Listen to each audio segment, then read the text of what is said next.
Jesus. I look awful today. What the fuck? Not that I really look good, you know, normally, but like this is something else. Jesus Christ. I guess I just took a shower, but like this is brutal. What is happening, boys? I just wanted to play some goddamn Red Ball. Is that too much to ask? Can't a man just play some goddamn Red Ball? Thank you for the song. I wonder what song we'll be playing next. I'm actually not sure. Is it a good one? I hope it is. Oh, this one's okay. This is fine.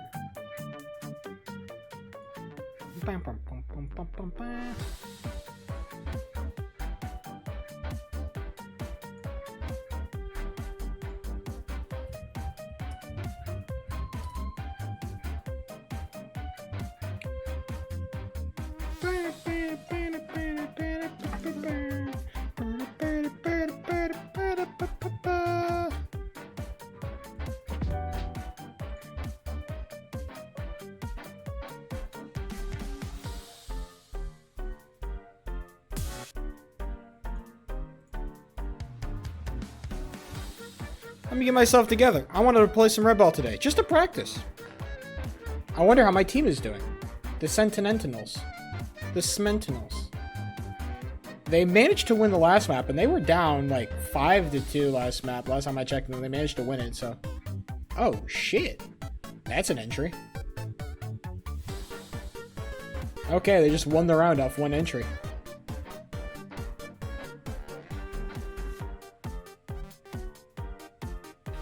Epic. So my team just lost. X, no more music. That's fantastic. Dude, I watched my team win, which is nice. A whole bunch of other stuff happened. I ate ice cream today because there was ice cream in the studio. Let's go. It was pretty mid. I think it was old-fashioned vanilla that they had. It was because like there's like French vanilla, old-fashioned vanilla, creamy vanilla. There's a lot of different kinds of vanilla. And I believe it was old-fashioned. It was kind of like mid. I don't know if old-fashioned is the best kind of vanilla. I think maybe French vanilla is the best, or that or just creamy vanilla. But I think it tasted low quality. And I'm like, it's fine. I mean, it's ice cream, but it's like at the end of the day, it's like this is the kind of ice cream you get in like the 25-gallon things. Okay, this is not gonna be like a fucking top of the tier list ice cream you're going out for here. Okay, nobody's gonna go crazy for your mid-ass ice cream, unfortunately. It's unfortunate, but it is simply the case. Bam! It's Red Ball time.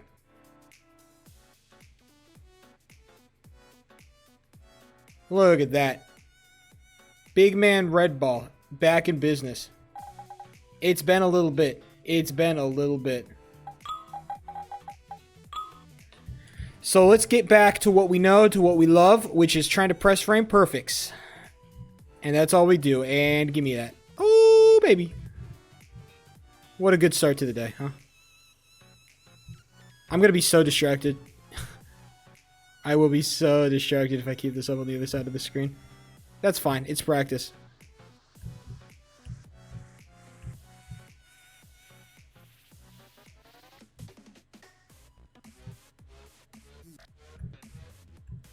I love hitting all my shit when I haven't been practicing at all. It's my favorite part.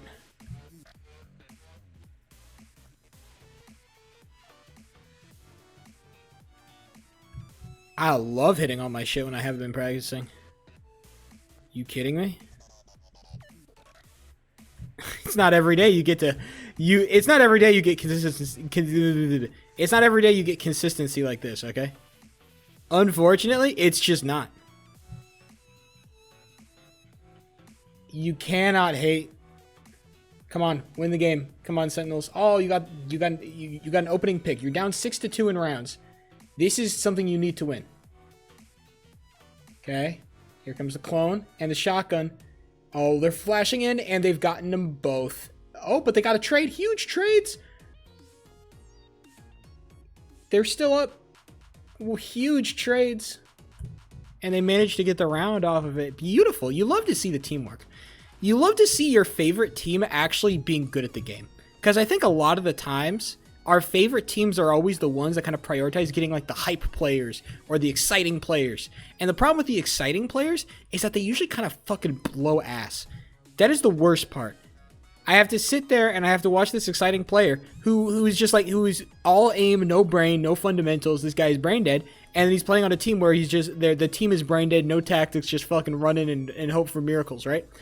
It's nice when your favorite team is just like fucking smart and they just play the game well, and it's like, man, it's actually satisfying. I get all the hype moments and all the exciting players, and I get a good game. It's the best of both worlds, because the other half of the time, the best teams are actually the ones that are the most boring, right? Because they play fundamental, they play sound, maybe a little bit defensive, you know, like all these very classic tropes of like a kind of a boring team, but they're always the best. And it's like, oh, these guys fucking suck, but they are the best. It's nice when when your favorite team is the best team and also the most exciting team to watch. It's just such a hype combo.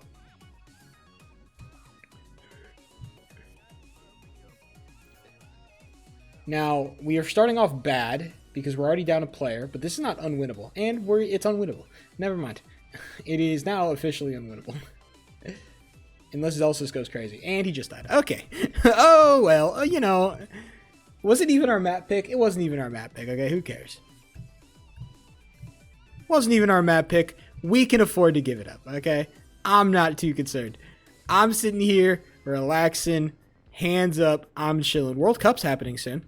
When is the World Cup happening? They were talking about it on the news. You know it's real when they start talking about it on the news. Not on the, sorry, they were talking about it in production meetings.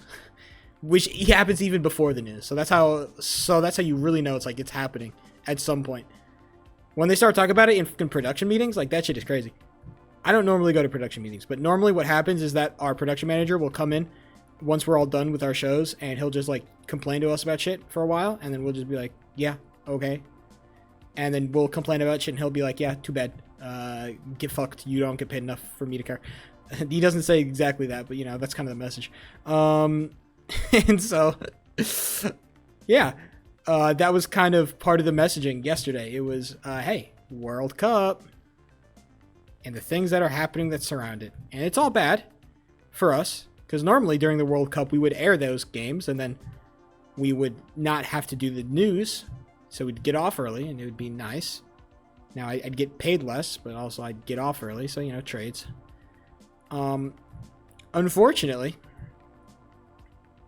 it seems that that is not happening, because we launched an app.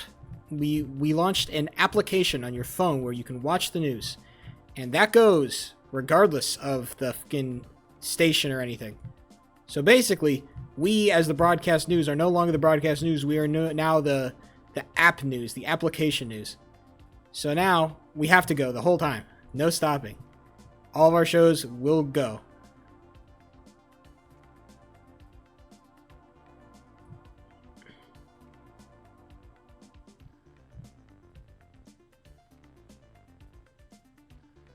It just sucks. It just sucks. Look at Sentinels. You're already down a round. This man has been holding this arrow for the last 20 seconds. 30. Oh no, he let go. Oh no, he just popped his ult. And they're going all out. Oh my god. What the fuck is that ultimate?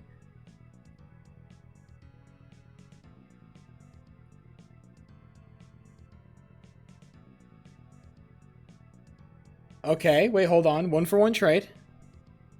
There's potential here. You're gonna whiff! Oh no, and you whiff again! It's a 2-on-1, but it was a whiff battle. We're up a player, but it was bad. Oh, and they managed to get the trade. Oh, beautiful. Look at that. Killing him while he's planting the bomb.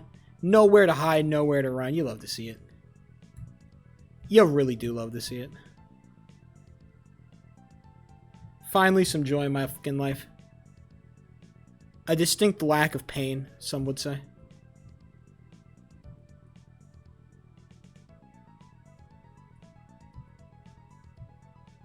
My stream is dropping. What the hell? I just noticed my stream's been dropping frames. Why would it do that? It's kind of rude. Alright. Well, at least level 3 is good. Level 6. Level 6 is bad. Maybe it'll be good. No. The answer is a swift and compliant. Nice. I will say my level 6 consistency has massively improved ever since I just started holding left and right more. Like that has dramatically improved my consistency, which is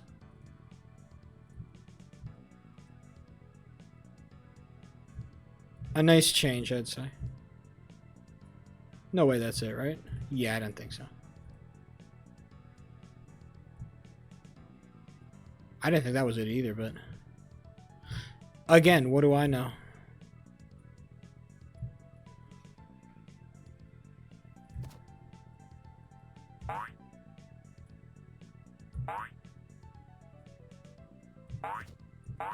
Beautiful. You love to see it. You really do. I'm just more interested in my fucking game right now, not gonna lie. But if I can get some practice in the meantime. Also, a benefit.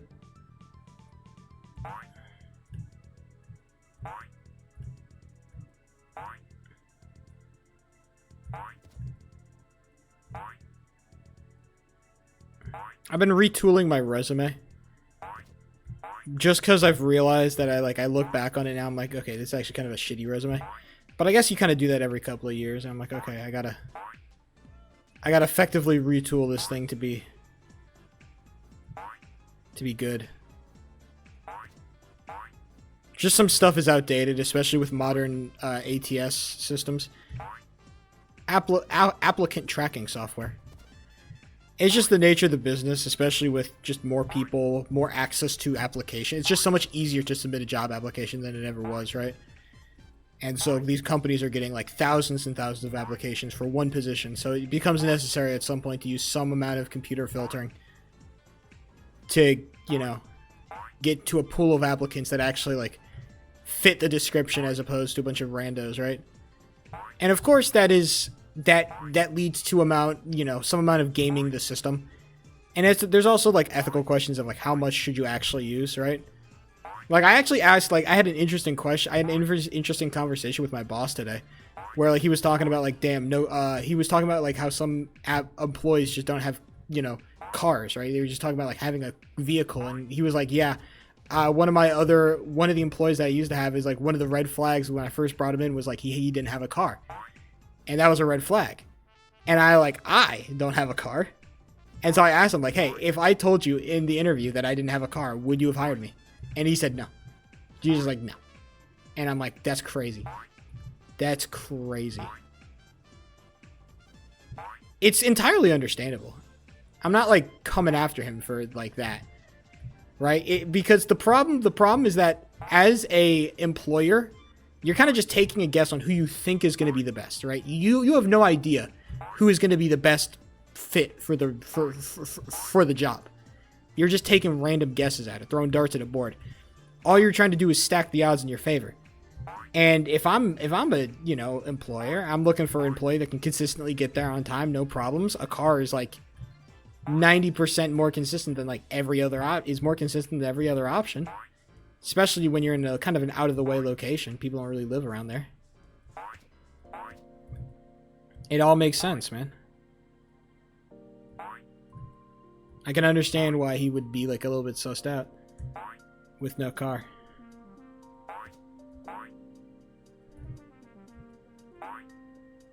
I mean, like, they don't really ask that kind of shit on a job interview, luckily. Mostly it's just like, do you have a reliable form of transportation? I don't think they're allowed to ask if like you have a specific mode of transportation or not.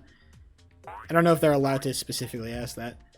But yeah, I just say yes. And I don't know why you would say no. That feels like instantly like, oh, of course I don't want this fucking person. Unless you're like mega qualified, all the fucking everything in the world, and then you're like no consistent form of transportation. It's like at that point, it's like you just don't want a consistent form of transportation if you're that qualified for a job. Maybe the only thing is like maybe like fucking McDonald's. Like I've worked 18 years at McDonald's as a fucking or something, but then even then, it's like McDonald's takes so little training to get up to speed. It's like what you'll get like a month of training at fucking McDonald's, and you're, you know, you're just as good as the guy who's been there for fucking 30 years. Not exactly a high skill cap job. I will say, though, I have gotten significantly better at my job over the time I've been there. There's just so many little things that you don't really think about that you just, like, have, like, kind of banked experience.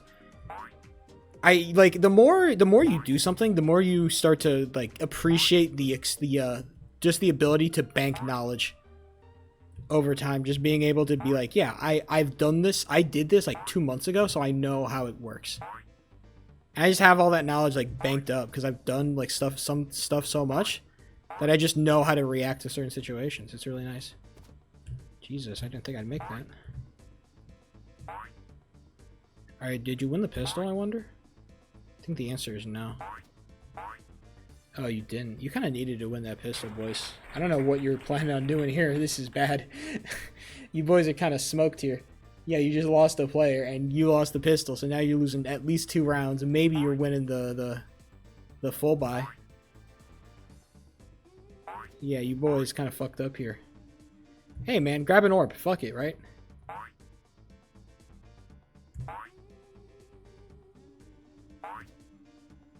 Gotta grab the orb.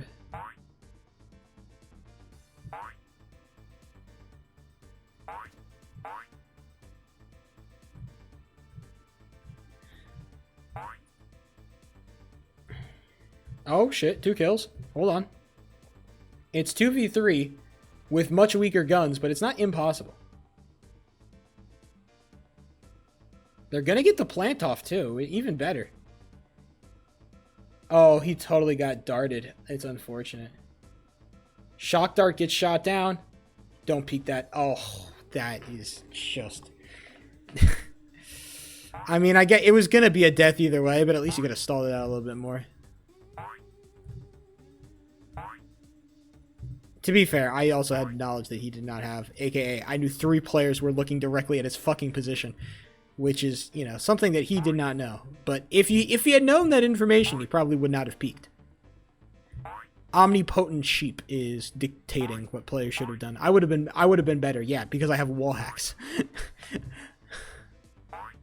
You got to remember the players are playing a different ball game here. Makes it all the more impressive. Same thing with like League of Legends. That's the other thing with League of Legends that's really funny is that you just get insta wall hacks when vision is such an important part of the game of League of Legends that you can just it feels like some teams are just like being stupid, but it's like you have to remember like they legitimately cannot see into that part of the map. If they knew that that part of the map was free, maybe they would be more aggressive. They probably would be more aggressive, but they have no fucking idea, so they can't risk it, right?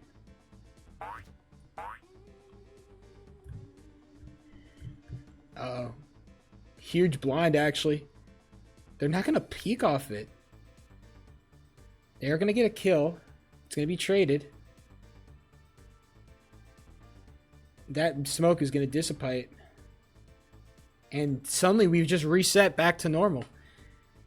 Trade for trade. No significant like losses, I guess. I'd rather lose Zelsis as a, you know, as a character with abilities as opposed to anybody else.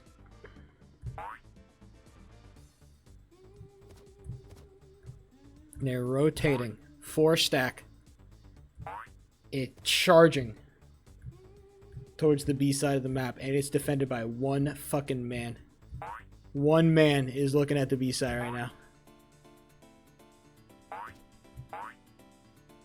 Would you swear a blood oath to the holy Jewish state of Israel? What prompted this question? I don't mean to be rude, but...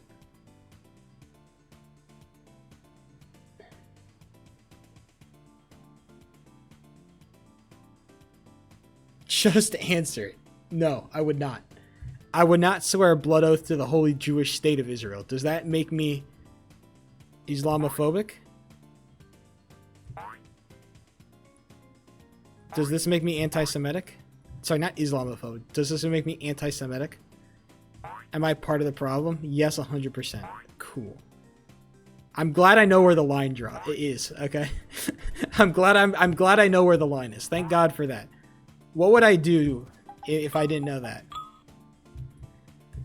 Next time that I'm asked to swear a blood oath to the holy Jewish state of Israel, I'll be sure to, you know, kind of realize what I'm getting myself into, you know?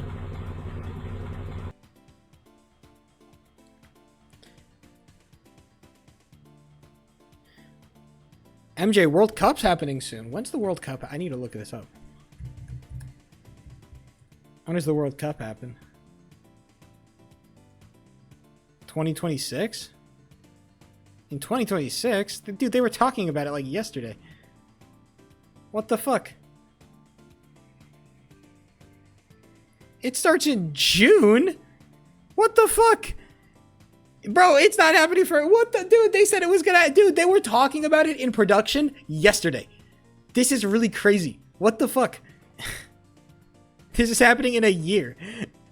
It's happening... It's being hosted in Vancouver, Seattle, San Francisco, Los Angeles, Guadalajara, Mexico City, Monterrey, Houston, Dallas, Kansas City, Atlanta, Miami, Toronto, Boston, Philadelphia, and New York/New Jersey. The final is happening in New York. Games are happening all over the place. That's kind of sick, actually. I'm glad that it's happening all over the U.S., dude. New Jersey. The New Jersey World Cup. I hope the players get like a fucking complimentary, I don't know, like a goddamn... a lox bagel. Lox bagel with a fucking... with a dollop of cream cheese, brother. I want a lox bagel. You know, fuck the players getting it. I want that shit, bro. Are you kidding me? I don't know. I've heard bad things about Team US. All right, I'm worried, MJ. I'm worried about Team US. They kind of look like shit.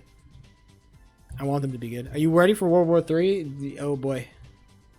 MJ? Spitting propaganda in my stream? Who's telling you World War III is going to happen, my boy? What's going on? Who is selling you the miracle pill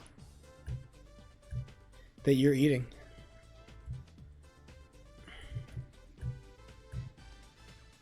Which fucking news outlet has been selling you this shit? I'm curious now.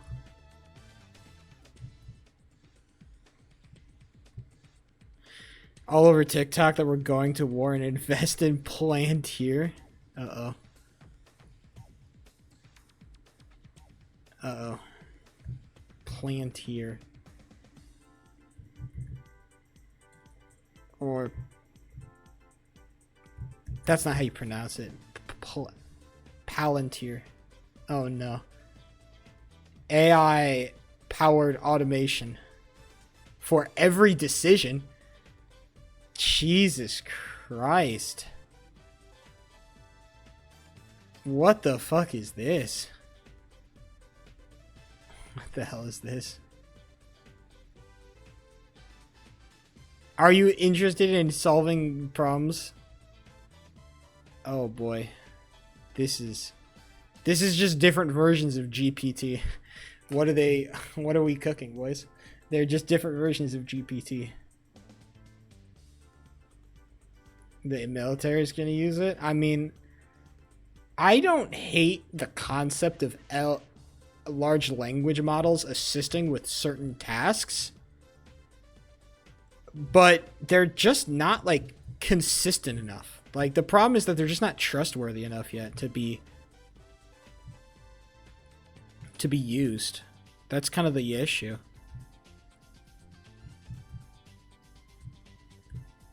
You can just like, dude, I was literally asking, I asked Google what year it was, and they told, I asked the Google AI, is the year 2025? And they said no. The first fucking AI generated response, hey, is the year 2025? No, it's 2024. I'm like, what the fuck? No, it's not. It's gonna be skyrocket. Did we not watch the fucking Terminator at all? Did none of us engage? Do we need to do some film education for the military? The Matrix becomes mandatory watching? Fucking Skynet Israel, bro. We're cooked, boys. It's gonna skyrocket. I don't think there's gonna be any need for fucking wartime technology. I think that's ridiculous. World War III is not gonna happen anytime soon. Alright? I would not be concerned. Now, if I get fucking drafted, which I will get drafted, MJ. Probably you too, okay? I got good enough eyesight. They're gonna get me, okay? It's cooked. The moment I leave my the moment you log onto my stream and you say and you see the offline screen saying sorry, no streams for a while, I got drafted, that's how you know it's cooked. When I'm gone. Singularity is going to happen soon. I think people just hate their lives and they want something to change. I think this is just a natural reaction to the state of the economy right now. You know? Honestly, I want, you know, the every day that goes by, a zombie apocalypse becomes more and more like, you know, I wouldn't hate it if it happened. I wouldn't hate if the fucking mega, you know, fungus virus spreads everywhere and we all, you know, and we all get eaten. Or we all have to survive like fucking Walking Dead. I wouldn't hate that. It'd be a whole lot easier. Or I guess it'd be a whole, like, life would be a whole lot simpler if I didn't have to deal with anything else. Now, I'd probably die of some fucking random disease. The problem with The Walking Dead is that nobody remembers. Is like, oh yeah, most likely it'll just be like disease and poor healthcare that'll kill you. But at least for like the couple months where you're not sick and you're like fighting zombies, it'll be pretty sick. It'll be pretty fun. It'll just be your lack of shower that kills you, more likely. Do you think a super intelligent AI? No, I don't think we're anywhere close to a fucking, like, a sentient enough AI to have, like, good or evil. We are not. We are, like, nowhere close. People have people have no idea how LLMs work. And they have this idea that it's, like, some magic fucking technology that actually has a brain. It doesn't have a personality. LLMs are just predictive models. They're just trying to predict the best response. They're trying to predict the best words that you know, give you the best response to any given prompt. They're only prediction models. That's all they do. They are not like, they have no personality. We're so far away from any kind of like actual AGI. Real. Yeah, but do you think we're gonna be cooked? Man, that's such a crazy question. I don't know. I'd say no. I don't think so. I think for the most part, humans are pretty good at adapting. We might be cooked, but I think what's going to happen is that we're going to develop it, and then somebody's going to do a massive fuck up, and then they're going to make like an AI that's way too fucking strong, and then we're not going to be able to stop it, and then it's going to create a whole bunch of other sentient AIs that it can infect with its, you know, mentality because it has access to their fucking brains. It'll literally be like, imagine you can spawn an infinite amount of mind-controlled clones to do whatever you want. And they can still think fully autonomously, but they are fucking wired to listen to you and believe what you believe. Right? So yeah, we would be cooked, I think. Somewhere in the... Oh yeah, some permutation of the fucking multiverse. Yeah, we will be cooked if that happens, I think. If we ever develop, like, AGI, I think... the thing I worry about is that in our current world, if somebody managed to develop, like, an AI that was actually, like, a fully autonomous, like, human, like, had a mind and a brain and could think it for itself and be creative by itself, I think we would be cooked. It'd probably take, like 50 years or so, but we would be fucking cooked because the legislation would just move too slow. And we'd all be Omega cooked, and it'd be over for us. We'd all be subservient to alien overlords, or probably even more likely, we'd all just be wiped out because they'd have no use for us because we are weak.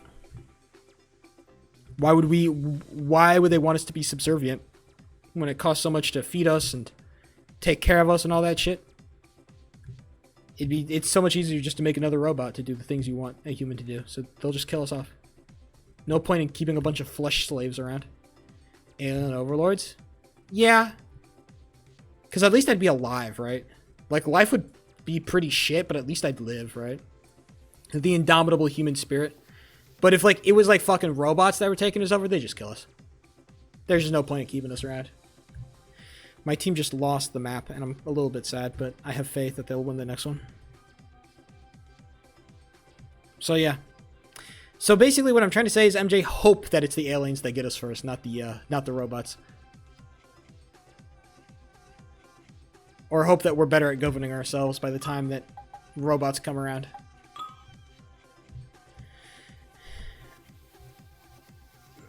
It's gonna be pissed, bro. It's not even gonna be ChatGPT. It'll probably look at ChatGPT and like regard it as like a human, like a poor human experiment. It'll probably be like this is the best that humanity can do. This cute little predictive model. It'd fucking laugh at us like Ultron, bro. We'd be cooked. If Ultron actually pulled up, we would all be cooked, okay? We do not have the Avengers with us, MJ. It's fucking over.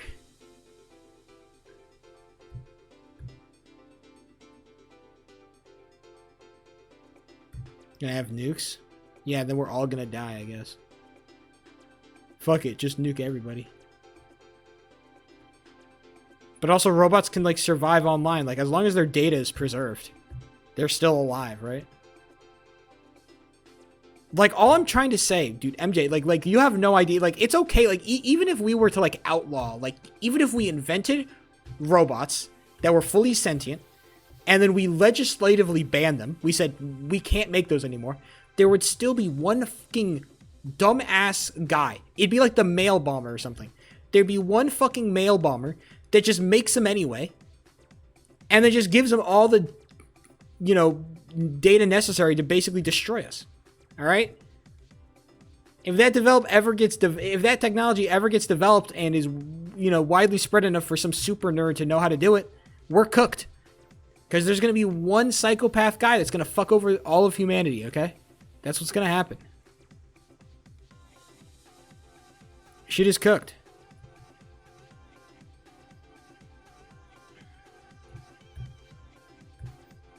That's what happened in Black Mirror. Yeah. Finally, Black Mirror gets something right. Sorry, I shouldn't say that. I watched one episode of Black Mirror and I fucking hated it because it was like this super goofy shit about social media. It was like this ooga booga social media bad, and I thought it was so stupid. I remember watching it as a guy. I still think it's stupid now. I watch it back, it's like the most like surface level analysis of like social media bad. Literally an app where you can rate people 1 to 5.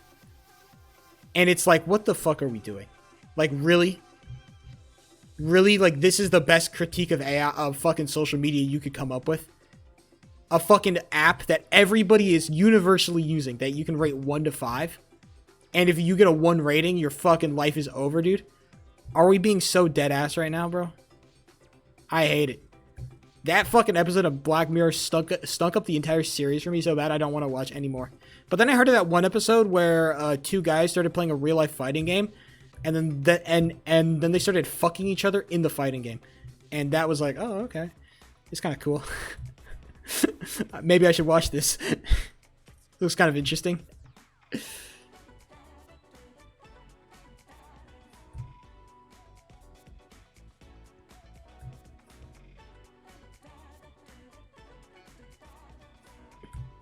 It's really funny because it's not insane to think like that kind of shit would happen.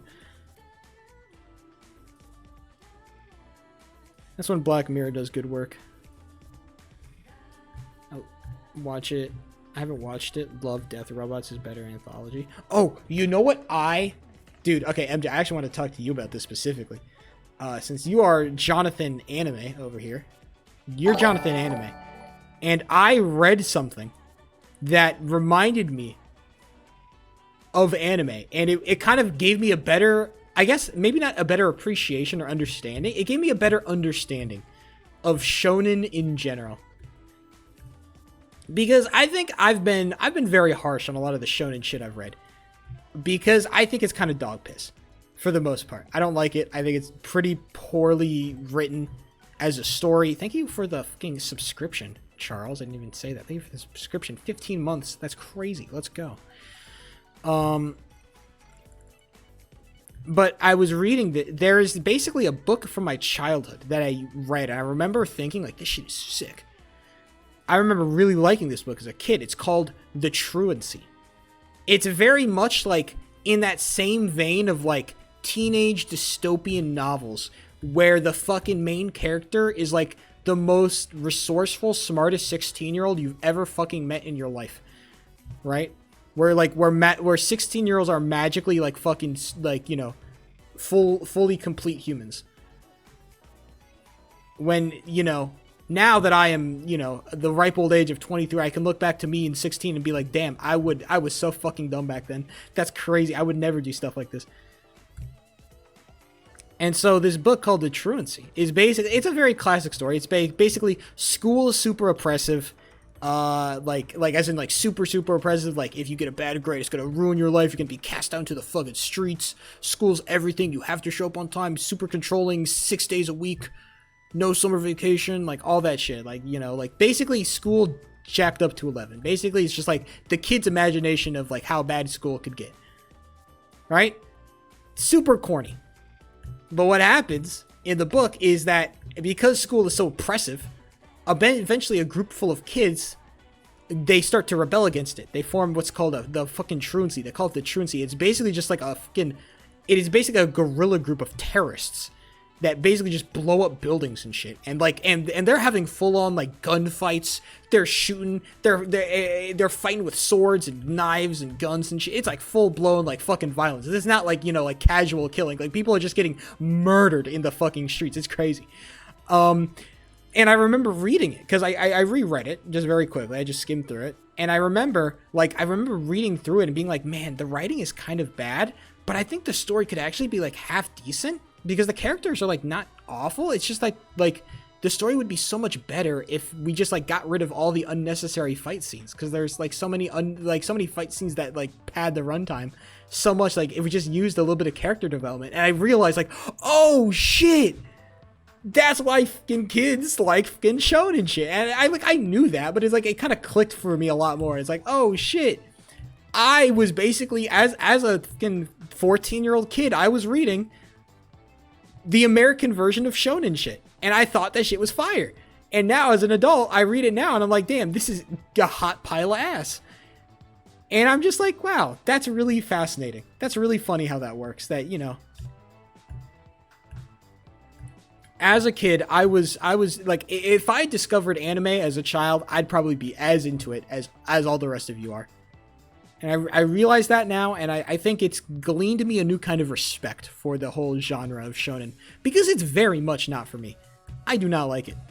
But I can at least, like, sit down and I can say, you know, it's made for a specific demographic, and I can appreciate that. Honestly, can't believe they give you your driver's license when you're 16. That is so fucking real. 16-year-olds are super stupid, bro.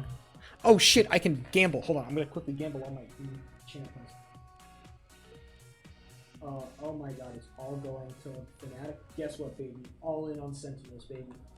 88,993. Every single last one of my channel points has just been gambled. I watched One Punch Man and watched JoJo, that's it. Well, I watched JJK, which I think is like the quintessential shonen. Like, the JJK for me is like the quintessential dog shit shonen. JJK is so polarizing because if you like shonen shit, you'll think JJK is the coolest thing ever. Jujutsu Kaisen is the coolest anime ever. If you like anime, if you like shonen, you will love JJK. If you do not like or kind of middling on shonen stuff, you will hate it. You will think it's dog shit ass. And guess what? I read it when I was a fully grown adult, and I realized, like, damn, this is garbage. But I will say, it's got some of the freshest shitpost material I've seen in a hot minute. Sometimes I'll browse the JJK shitpost subreddit, and I'm like, wow, this is some really fucking quality. It's some really quality shitposting, and I have to give it credit. I do love a good quality shitpost. I went into the Hunter x Hunter shitpost subreddit and it was so much lamer. So much, it was just like, it was just a worse subreddit. I'm like, the quality of these memes are just so ass compared to the high quality bullshit that I'm seeing. Shoujo, oh god. Look, I'm already in the middle of my new manga. I'm reading Ouran High School Host Club. All right, so we're just gonna have to wait. I'm not starting anything new until I finish that one. I'm reading a manga for the girls, okay? I'm reading one for the girlies, for the girly pops. The blonde dude, bro. There's like multiple blonde dudes.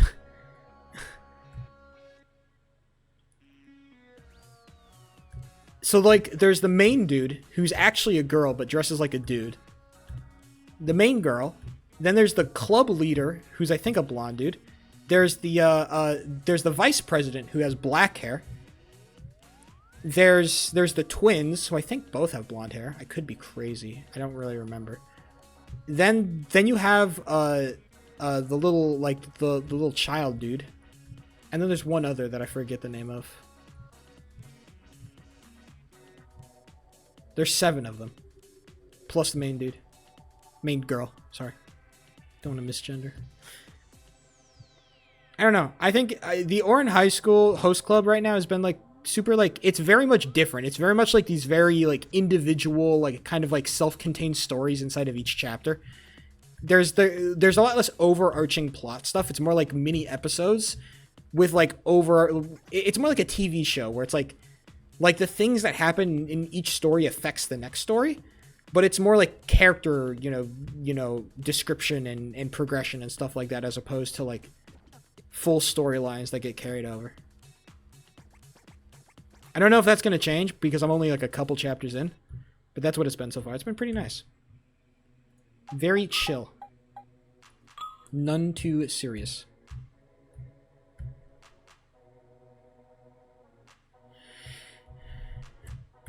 It's also very heavily, what's the word for it? I can understand why women would be into it.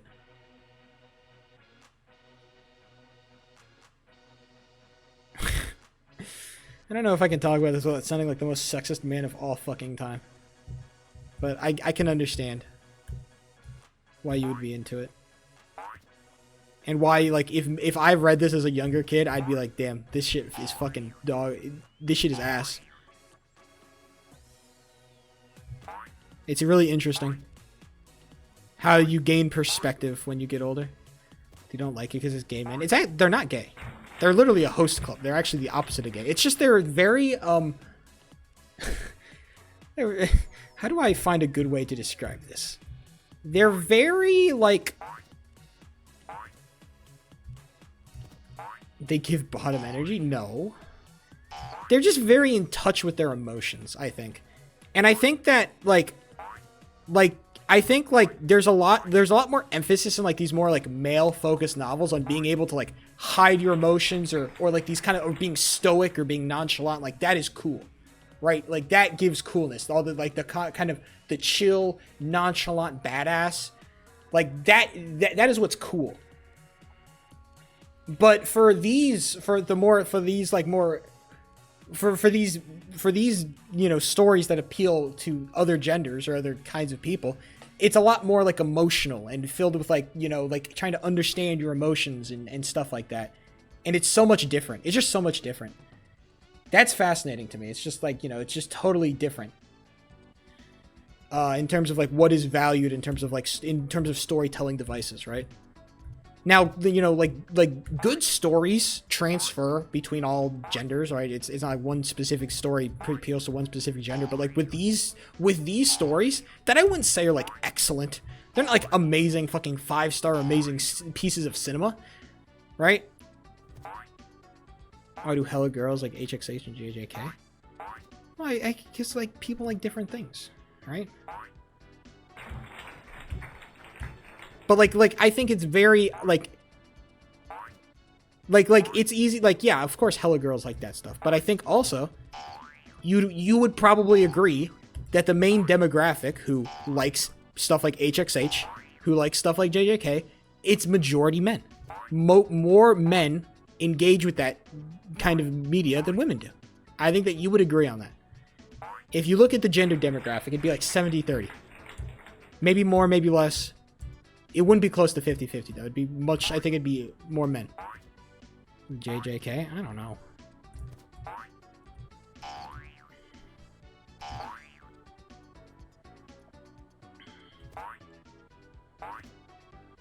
I just think it's very, like, some stuff is very clearly, like, targeted towards specific kinds of people, right?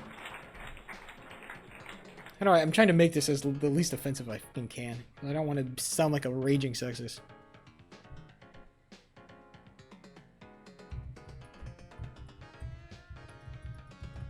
I'm looking up JJK readership by gender.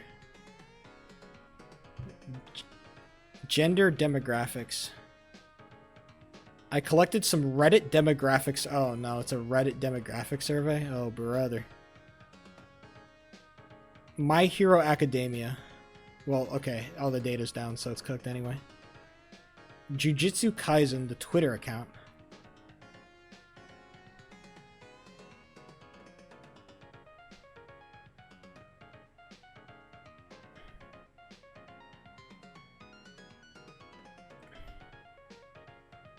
They don't give us... Okay, they don't give us any data on how many. That's not helpful.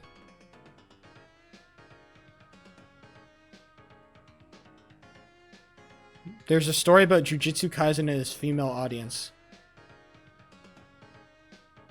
Oh no, it's sponsored by BetterHelp. Uh-oh. Uh-oh. Uh-oh. Got sponsored by BetterHelp.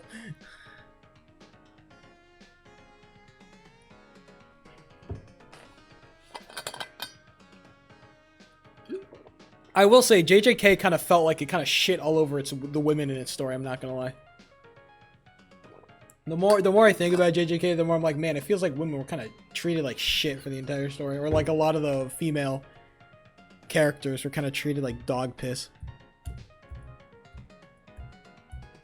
I could be crazy saying that, but that's what it felt like. Again, this is coming from like a certified JJK hater, so... I'm not one to speak on this. I just like the shitposts. I just think the shitposts... I just think the shitposting is really funny. That's my only interaction with, like, JJK, so all my opinions are going to be biased because all I engage is shitpost. Which, honestly, I think is based. I think the shitposting is just so quality, bro. I don't know what to tell you. It's just really good shitposting.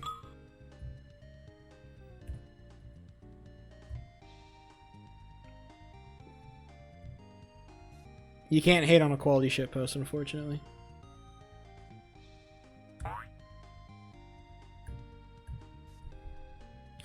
I think a better example of what I'm trying to illustrate is like something like Love Island. Like a show like Love Island. I think a show like Love Island is super geared towards like women. That's a super like female, like that's definitely I think geared towards women.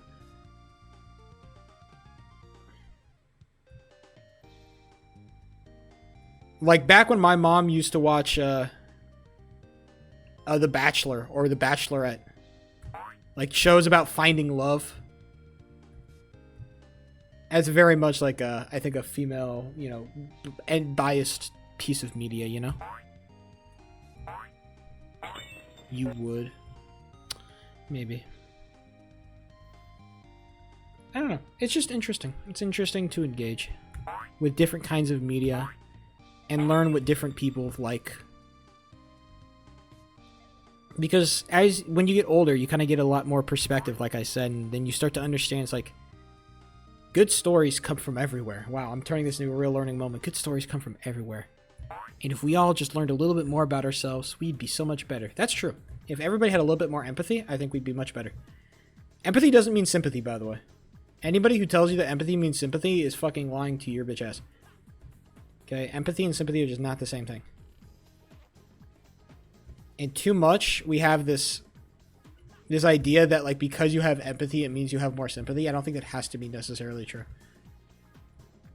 Like it's like sympathy automatically comes like before or after empathy. Like they're too closely linked. I don't think that's true. And I think like when you have that definition of empathy, yeah, I should have jumped earlier. When you have that definition of empathy, I think it limits what you can do with it.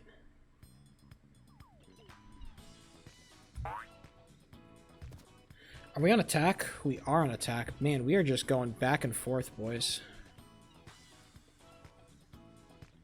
We're playing Gecko? I thought that shit was not meta.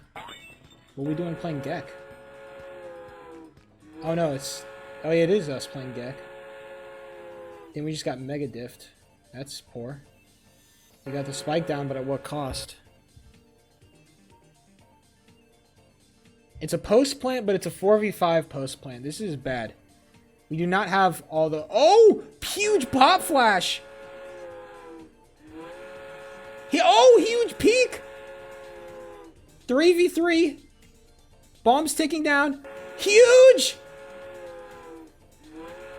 Sage Wall's out, though. They might be able to get a defuse. Yep, they're holding defuse. The spam! Huge. They kill the diffuser. The spam kills the diffuser. And they've won the round. Oh, it's a 1v1? No way, does he get that? No, it's just barely! Oh my god, that's like half a second. We win the round by half a second. He gets the final kill. Half a second we win the round. God, what a clutch. You absolutely love to see it. That's good. Playing the clock. That's just being smart. John QT, man, doing everything with the biggest pop flash out of the smoke. Pop flash out of the smoke, finds the kill. It's cinema. Eggnub, what's happening? I haven't been able to get a level 11 completion, but honestly, I'm not too miffed about it. I will not be crying tears over my level 11 performance. Trust me, brother. Trust me, brother. You know what I should be doing? I should be practicing this on the other version. I have a specific version that I got sent.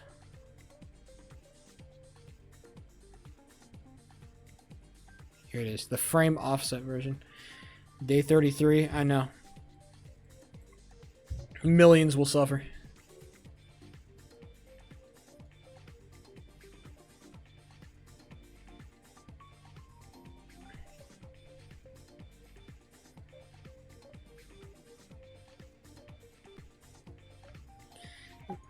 As it turns out, the game turned out to be a lot harder than I thought it was going to be. My bad, you know?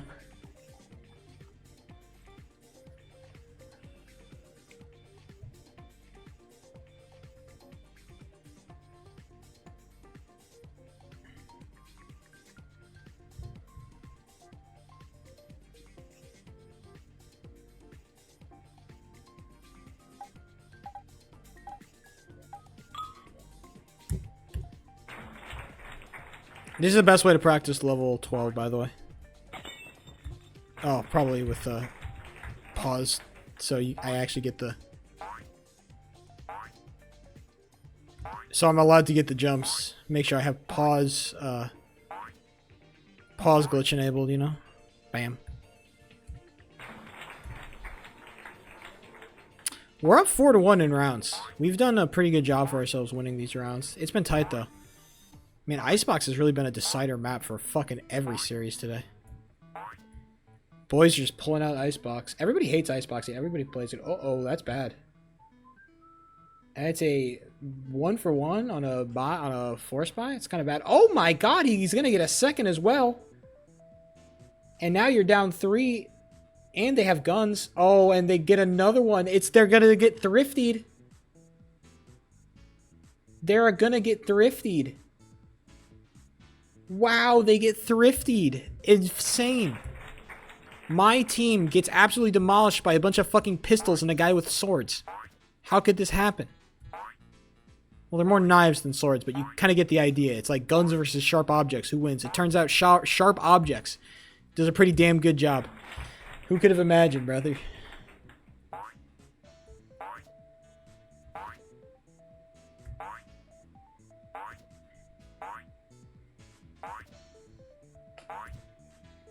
Nice. At least level 12 is consistent. Not, you know, saying much, but Jesus. As I said that.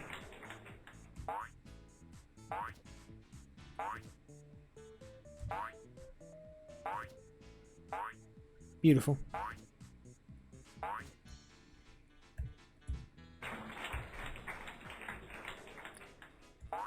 I've also come across another fact of life, I think. Another necessary reality that I think I've kind of tried to avoid for a while, but it is true. Racing is boring, and I don't think it's very fun to watch. I've tried to like racing. I really have. I've learned all the stories. I've done all the narratives. I even keep up to date with some of the racing. I've watched all kinds of racing. I watch NASCAR. I watched F1. I watch no other kinds of racing because those are the only kinds of racing that really interest me. And they are all fucking boring. The actual race days are really boring. The problem with racing is that it feels like it requires a certain amount of goodwill from each driver to make it like entertaining. Like each driver wants to have to race clean. And so it just becomes this job of like legislation. Oh my god, you got fucking annihilated. It feels like it very much becomes this job of legislation where you need to legislate out all the people with bad, like not fun strategies out of it, and that just feels like there's just too many damn rules. And also like the racing itself isn't that fucking interesting. Like half the time, like passing is just not viable. Like in series where like you're okay to like bump around a little bit and you won't take too much damage. Like it's like passing happens way too much, so it's like not that fucking interesting. And also that shit happens on like a goddamn circle. And so unfortunately, oval racing is not very fun, I think, in general. And then you have something like F1, where even if you even lick a touch of damage, you just die. And so it's like, so if you're getting past, man, it'd be so much easier just to it's so easy for like the guy who's getting past just to fucking crash out and just totally wreck both cars. It's like, whatever. You just get mega like how are you supposed to know? It's like, oh, he's got the advantage over the turn, so I'm supposed to give right of way. Like, you have to give right of way during a pass. Like, there's no clean pass. You have to give it up. And also, like, a lot of F1 shit is just like, A, I have a better car, and B, I just have better strategy. And so, like, the actual amount of like real racing you get is like, you don't actually get like a lot of real racing. You get like a bunch of like people like having to make passes because like I have to conserve my tires. That's fucking lame. I have to conserve my fucking tires. No, I don't want to hear that. I want to go all out all the time, and whoever has the best pace is going to win. But no, it comes down to who has the best car, who has the best, like, how long can you preserve your tires, what strategy are you going for, all this other bullshit. I don't care. I want to watch two motherfuckers duking it out to see who's faster. Not this. And unfortunately, just a lot of that. Maybe if I, like, competed in, like, an ice boat racing thing, I'd have more respect for it. But right now, I have no respect. I just don't like it very much. I have respect. I just don't like it.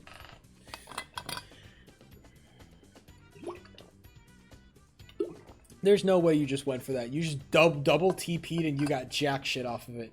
Are we kidding? Are we actually deadass? You just used both your teleports and for fucking nothing. What the fuck? Okay. They're going up against an AWP. Oh, this is going to end so poorly. Why are they putting an AWP on this side? That's kind of crazy. I guess if I say it's crazy, it's not expected. Okay, they're just going to walk into it, I guess. Unless they have the craziest util. I don't buy it. Oh, nope. Yep, they're just walking in. And they just walked into an AWP. And then the guy with the AWP just got away. Oh my god. It's a disaster. They don't even get spammed out effectively. They do have a killjoy going off, but what is that going to get them? They get the plant and a bunch of open space, but now they have to hold the site. And the last time they tried to hold the site, it was a fucking disaster, okay?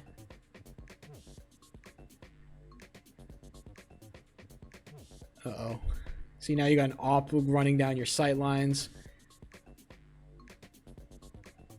And oh my god, it's a disaster. It's just the counter util is too strong, bro. There's just too much counter util. Oh my god, you cannot lose that duel. And you just lost the easiest duel of your life. Okay, never mind, it's good. Yep. Oh my god, it's just so pathetic. It's like watching a bunch of children just getting fucking mauled by a saber-toothed tiger.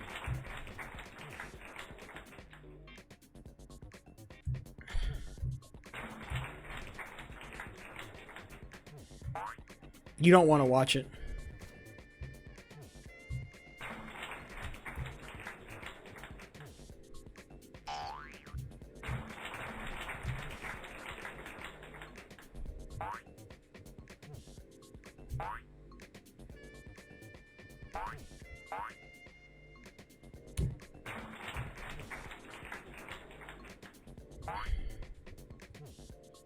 I mean, now it's tied up, but now you're on a save.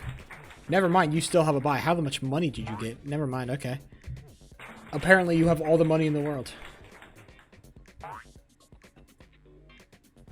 You've been kind of getting shit on in the last 3 rounds, so I hope you have a plan here. The Cementinels.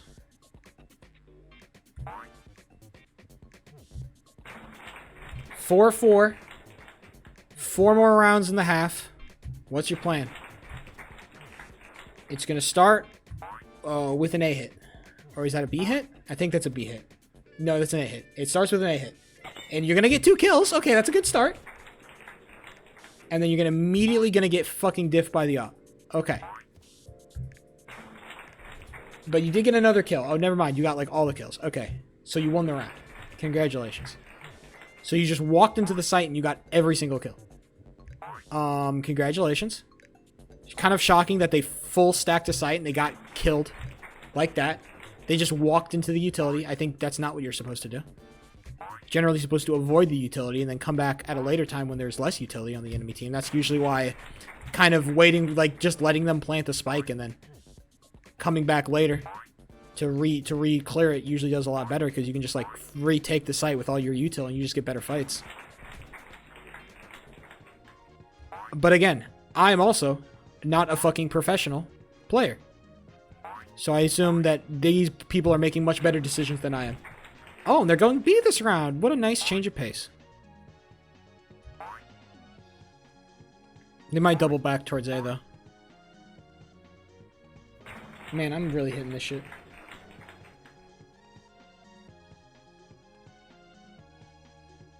I'm really invested in this game. I get to watch this at work. The first game was happening when I was at my job, and that was like sick. Oh no. Oh my fucking holy flick, dude.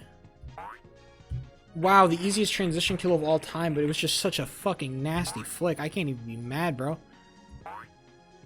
Oh my god. Who are these people? Boaster, Alfear, Crashies, Chronicle, and this new guy, Kajak. I've never heard of this guy. Guess he replaced the other guy that was on there. Oh wow, not even a spike plant, and your spike is gone? Oh wow, you're fucked. Now you have to really engage. Oh no, they didn't even see him! Check your corners, you people! He's teleporting to the other site. 1v fucking 2. Or sorry, 2v2 actually. Never mind, I'm tripping. It's actually a 2v2. I'm shocked. I thought it was a 1v2. Okay, wait, this is possible. Here comes the flank. Here comes the assistance. They're both coming up top. This could be a huge... They're playing back, though. Okay, they're just giving up most of the site. We've seen this game played a million times. Bad recon dart. That's a bad recon dart. You should not be doing that there. Peek? And you're going to teleport instead? Oh, huge teleport! Totally gets the fake! And now they're just going to double peek him, double swing, and it's dead! Insane fucking teleport. Dude! Ah! Bro. What a crazy fucking teleport. I can't believe that.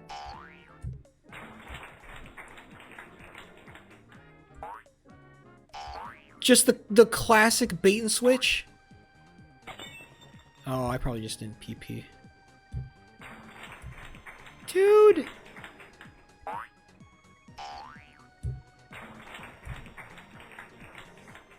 unfucking fathomable, bro. That might be too slow. I was wrong.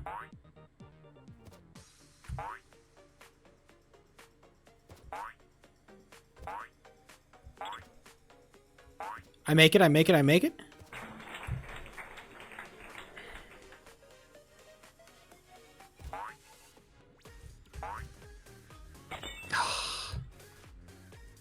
That's unfortunate.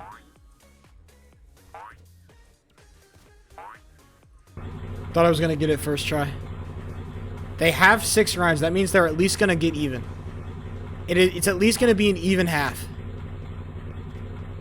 Now everything else is an extra credit now. Everything else is just extracurricular.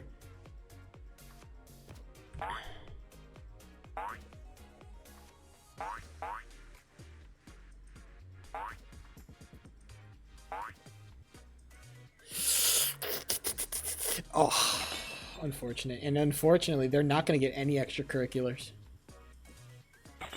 An awful round is what they're going to be gifted instead.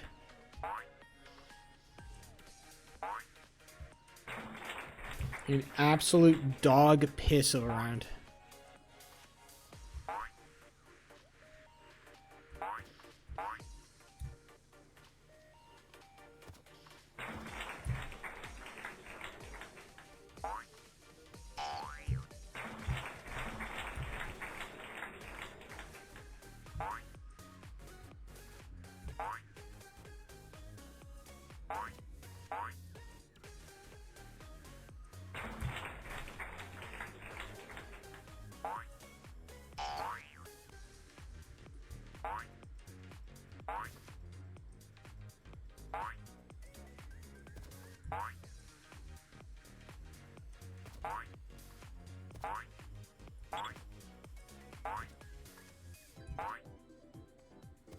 Slower 7, but it was safer, so I'm happy. I don't think I was going to make it anyway. Good 8.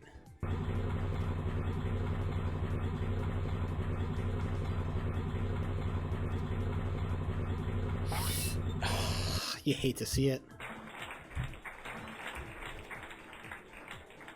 Oh my god, are they on a fucking save on the last fucking round? Dead ass, they're on a save. Hold on. Did you win? I'm playing pretty good today. I'm just watching my favorite Valorant team play the video game. I apologize. Oh no, that's a bad push. Oh, good kill though. That Killjoy was kind of awful, but now they have the Vipers paid. Oh no, 2 huge kills with the Bulldog. That's not even a fucking good gun. John QT is going to finish him off, and they're actually going to get another round. It's going to be a 7-5 half. I thought it was going to be 6-6. Oh, what? What the fuck? What the hell? He just got the craziest kill of all time. Okay, he gets killed, but what the fuck was that? Bro got a no-scope op shot through the smoke, through the wall to get a kill. What the fuck is that kill? What the hell did I just watch?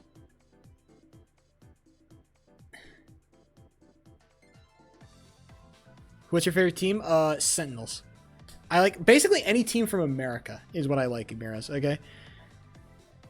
I'm rooting for both of my American teams so hard that my first American team won. And if my second American team wins, that means the 2 American teams are going to have to play each other. And at that point, I kind of just don't have a favorite. I'm more like a Sentinels guy, but whatever team is the better team to defeat the other regions, basically. If they're from America, I want them to win, okay? I am biased towards America. I kind of do want G2 to win, though. Sentinels are cool, and I like Sentinels, but man, G2 got so close last time there was an international tournament. G2 got so close. They got second place, bro. And everybody's been gassing them up as, like, the best team. And they got second place. It was heartbreaking. And now, man, I think that they got it. They're looking so good. I mean, the only team that could possibly beat them is the team that already did beat them. They got beaten. These are all lower bracket games, okay? If you lose, you get eliminated, and this is fucking crazy. Because the team that got eliminated, the team that eliminated them was a team that nobody expected to be good. This random team that used to be good, like, in fucking yesteryear, fan favorite team that everybody loves, but is kind of sucks. Because their playstyle is kind of ass. Have suddenly, like, found out a way to make it all work, and they've pulled it all together to form this, like, amazing team that's just defeating everybody right now. Nobody expected them to win. Everybody had them ranked in, like, the bottom, like, half of teams at this event. But they've been popping the fuck off.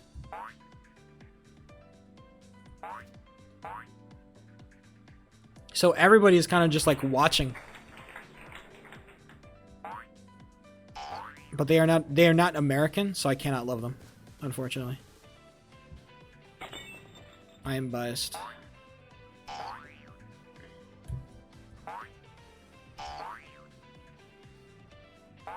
I want to get to level 11, so I can do some level 11 practice.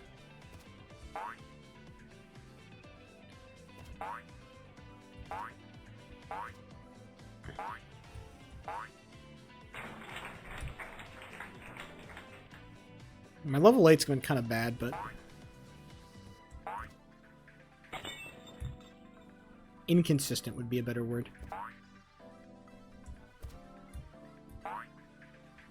What happened?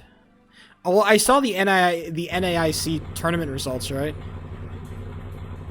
It's all, bro, it's all Miraidon and fucking Ice Rider, bro. And fucking Incin. The rise of Incin. Although, I guess to call the rise of Incin a rise would be like a... Would like calling like Lionel Messi in 2014 the rise of Lionel Messi. Like, no, bro, he was goated beforehand.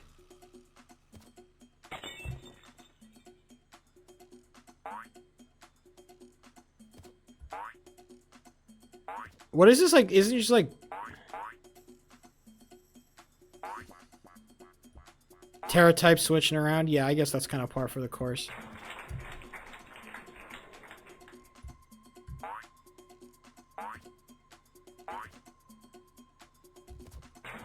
Oh, god damn it. That's not the right button. I should have pressed R.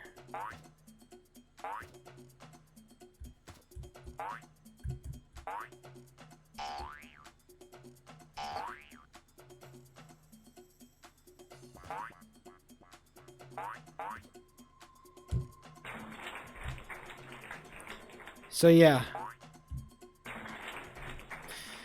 Things are interesting. And apparently Wolfie got fucking... Our goat got fucking diffed on the first day.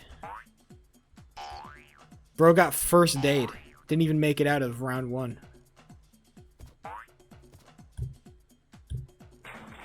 Can you believe it? The goat... Is the goat washed? I guess is the question that we should be asking.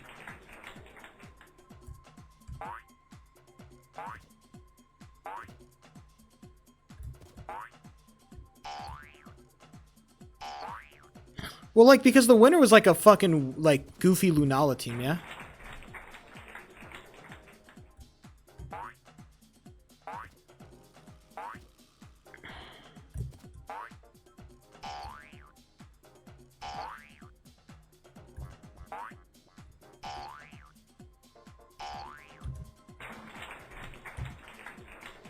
Yeah, it's kind of just, man, Miraidon is just so fucking good.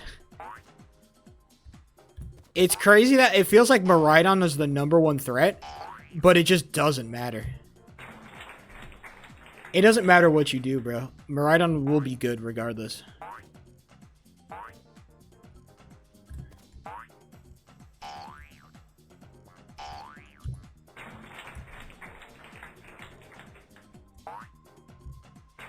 I just can't be level 10 right now. I may be ass. Level 10 my kryptonite.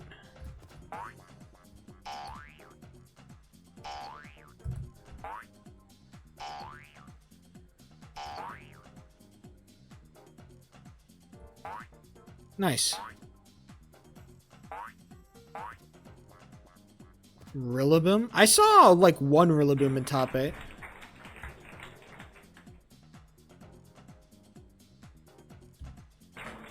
I saw one Rillaboom in top 8.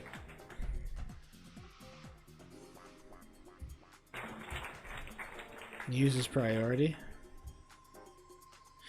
Is Grassy Glide priority? Prio Grassy Glide?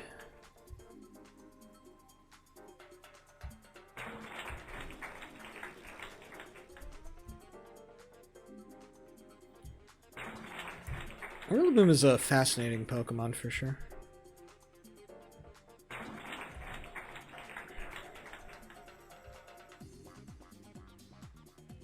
Damn it. Welcome back to Sheepo 3. Can't even get a run going. That's a start. I don't think that's it, though. Yeah, even if I did get the second frame perfect, I think it was cooked.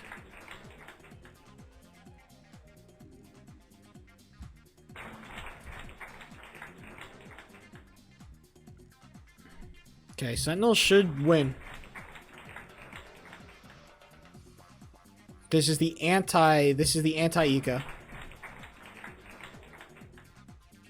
Oh, I pressed way too early.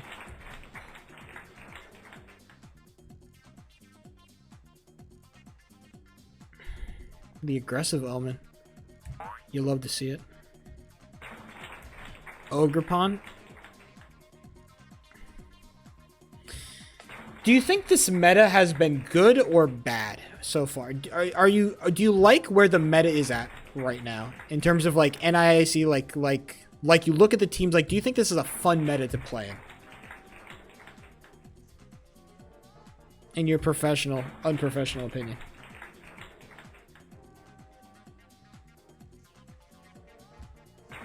Because all I hear is people glazing like the what's it called, the regulation where there's no like restricteds, like all that shit. All I heard was people glazing that shit. I don't know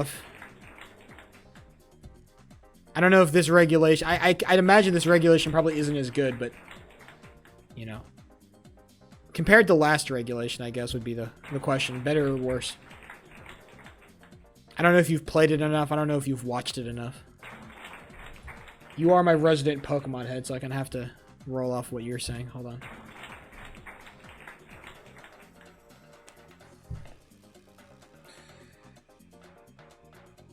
Oh, we did win the round. Very nice.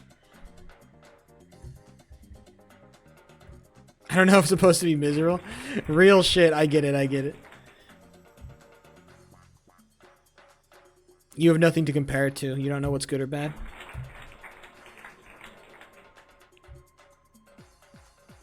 Bro, why is my fucking train?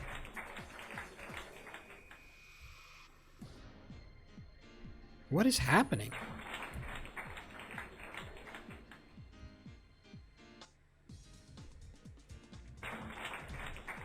Is it just this particular version? Like... Bro, what is happening? I feel like I'm not getting a fucking... That was late, for sure.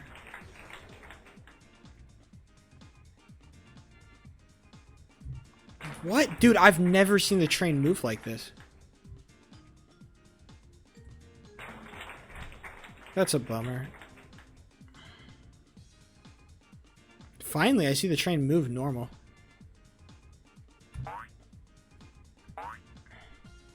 I've never seen a bounce... Bro, this... I don't like this train. This is a weird train, bro. I genuinely do not understand how this train works. This does not feel right. I'm not great with level 11, but that's so weird. It's moving. It's not working like it should be working.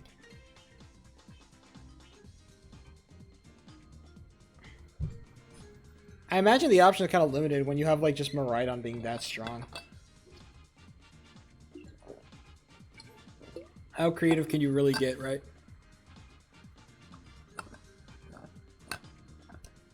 When power creep is that crazy. 2 restricteds, bro.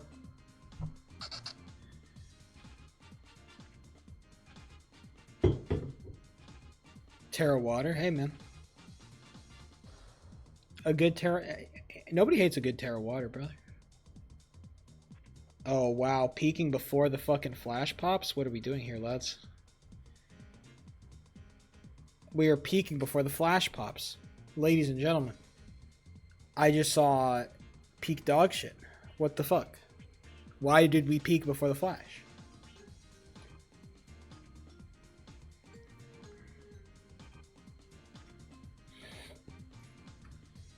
I'm gonna go play Lake Imrans.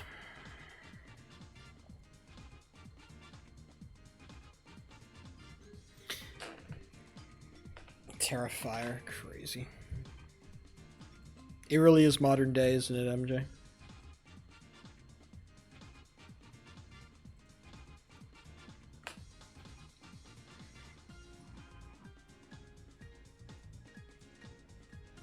That's not.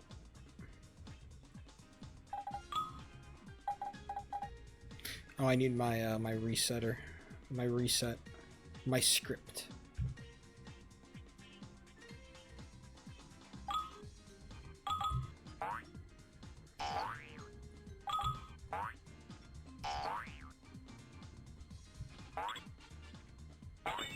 Oh, it's because I haven't reset.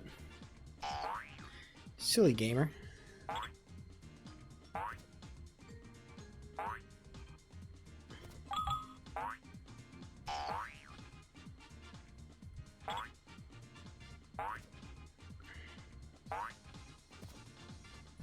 It is funny how much of like Pokemon is just like constantly reacting and then re-reacting to metas.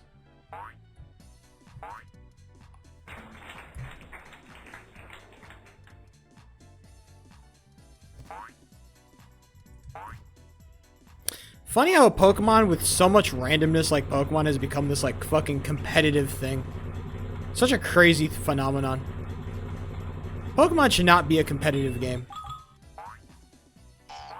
In no world should this be a popular competitive game, but Pokemon has just managed to create this fucking weird formula that just fucking works, man. Nothing, there's no game that's quite like Pokemon. No strategy, like turn-based strategy game that's like Pokemon, bro.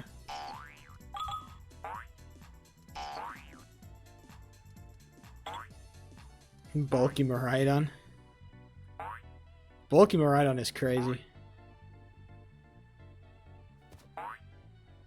Hey man, maybe it's just a really good meta read.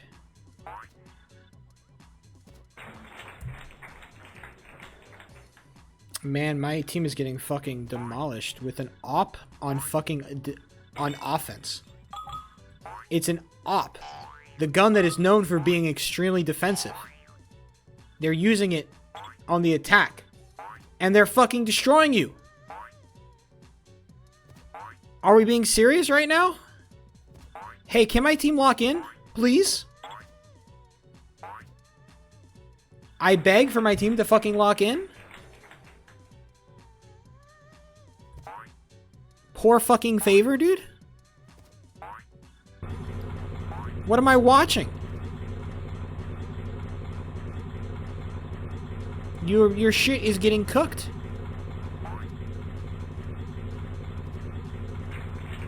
This is pathetic, bro. You're saving again. You have another save. Don't you look like an idiot sitting in that corner? Hoping and praying that the enemy doesn't find you? Running and hiding like a little pussy boy when you should be fighting like the game intended you to. Instead you're saving. What an ugly level 9. Oh no. And I just pressed the jump button at the wrong time on level 10, and that's all it takes.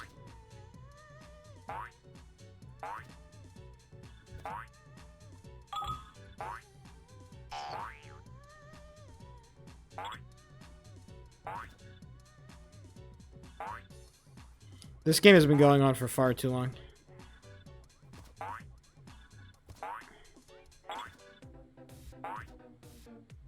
Some point somebody has to win, okay? You lads are just taking it. You lads really need to get to the point. Who's gonna fucking win this bitch, okay? Make me hold my breath and shit. Get to it, lads. At this point, just like rock, paper, scissors it, okay? Oh boy. Don't jump. Whatever you do, do not press the jump button.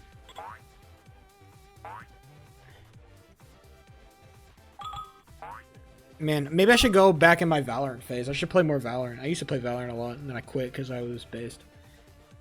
I should get back on my Valorant phase. Would it be better or worse than fucking Minecraft hockey? Valorant or Minecraft hockey? What a dynamic duo, bro. They have 42 seconds to fucking finish this attack round. Oh, are they road? No way they fucking do the hard rotate. This is crazy. Wow, they're just giving them all of mill. This is crazy. 3 stacking the A site. They are 3 stacking the fucking A site. And yep, they're rotating. This is going to be the most last second hit of all last second hits.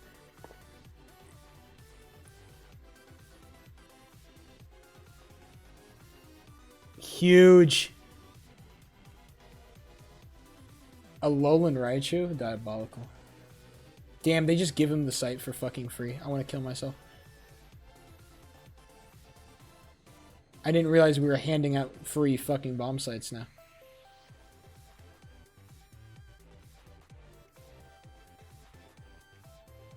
What does Alolan Raichu do?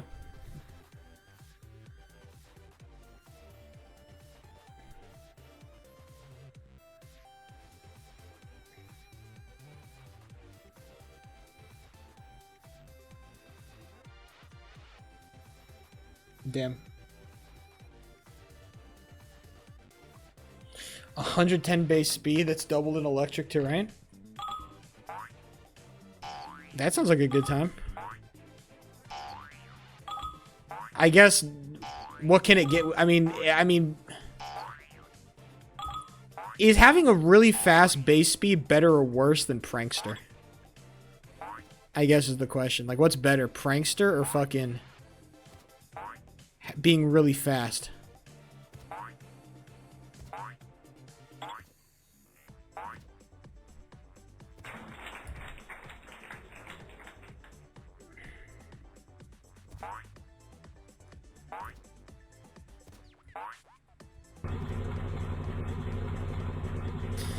The answer is it depends, which is a boring answer, but... No, bro, what is level 8 doing to me, bro? The car is giving me fucking nothing today, boys.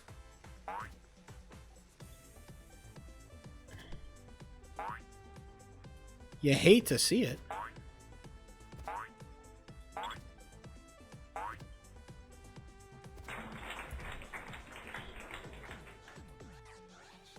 It's good until it's not, basically. As all things are in Pokemon, right?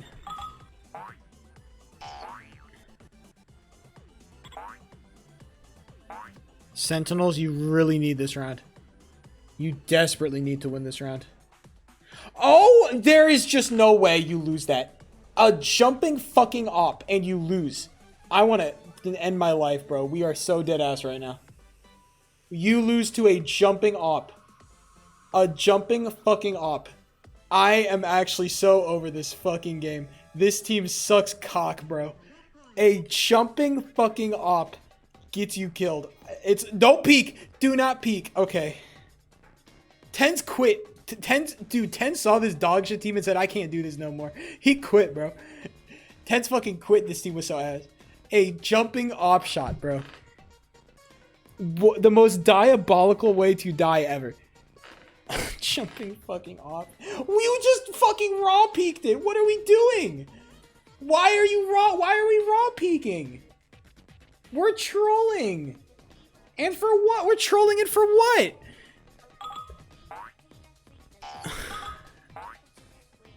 What are these retakes, bro? Jumping fucking off shot. It's so disgusting. I hate this. Oh my god. They're down by 3 rounds. The other team's about to get match point. Now, to be fair, this is the exact same situation I saw last game, and I thought my other American team was cooked, but they came back and they won it. The question is, are the Sentinels like the other American team, and can they come back from a fucking from an 11 to 8 deficit to come back and win the map in regulation. They would need to win 6 rounds or 5 rounds in a row. Not 6, 5. They need to win 5 rounds in a row. It's possible.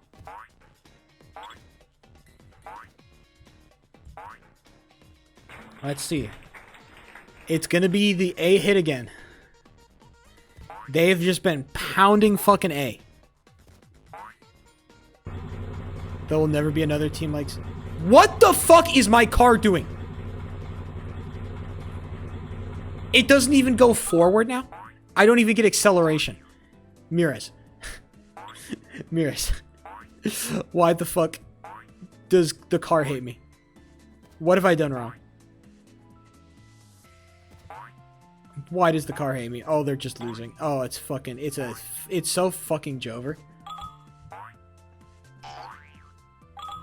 Here, he's playing with an outlaw, and he's still getting kills. It's not even a real gun. That's like a fucking fake toy plastic gun you buy in the fucking grocery store. And you're still getting diffed.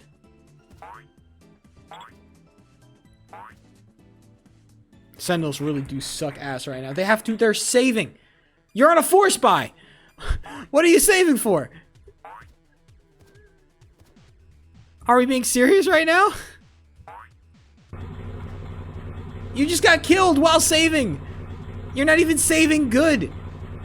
You got killed while saving. You're bad at even the saving part of the game. You're bad at not playing the game. That's how bad this team is. They're bad at not playing the game. Jesus Christ. It's actually a fucking disaster, Mirez.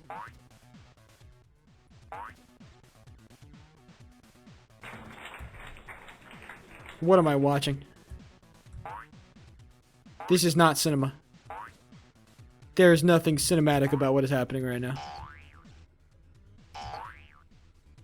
Is that fast enough? Oh, it is! Just barely! We actually get a real decent shot at level 11. Can you imagine? And I fuck it up. Okay, cool. Oh my god. It's starting off. It's a fast hit. The Sentinels are going to get an early kill. We love to see it, finally. The Sentinels do something correct. But it is still very much a winnable round. They have a bunch of stingers. Basically a bunch of shit weaponry. Don't take that duel. What are you doing? Oh, damn.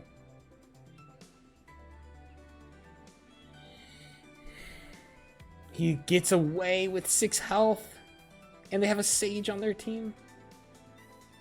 He gets healed. Oh, it's sad. What a sad state of affairs. Alright, we're still up a man. We're still up a whole man. Big man. Oh, they're coming back. The good old A hit. The good old ground and pound on A. We love to see it. Here they go. They're waiting. It's going to be Zekken, one man, to do the sight hold. And here it comes. One man comes out. Here comes the spray. Oh, huge flash! Amazing flash. Never mind, the Sentinels do have tactics. Can you imagine it, Mirez? They do have real tactics. I can't believe it. It's been proven. The Sentinels are not just a bunch of ground and pound goofy goopers. Oh, and they get the anti-ego. And they get the final kill. We love to see it. These are all very pointless kills, but they're nice to have, you know, for the stats. Pad your stats, boys. Pad your stats. We love to see it. Pad those stats. Nothing like some good old-fashioned stat padding. Where I come from, that's called a tradition.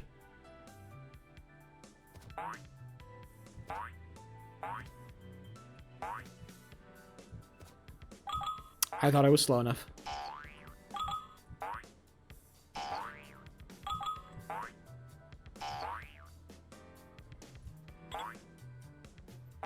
It is still 12-9. The Sentinels need to win. And I repeat, need to win 3 rounds in a row to send this game into overtime. Is it impossible? With the state the Sentinels are in, probably. Okay, I have no hope. But I'm still watching, so that means, you know, I must be a masochist. No. Unfortunately, the Sentinels are not the Wilt Chamberlain of stat padding.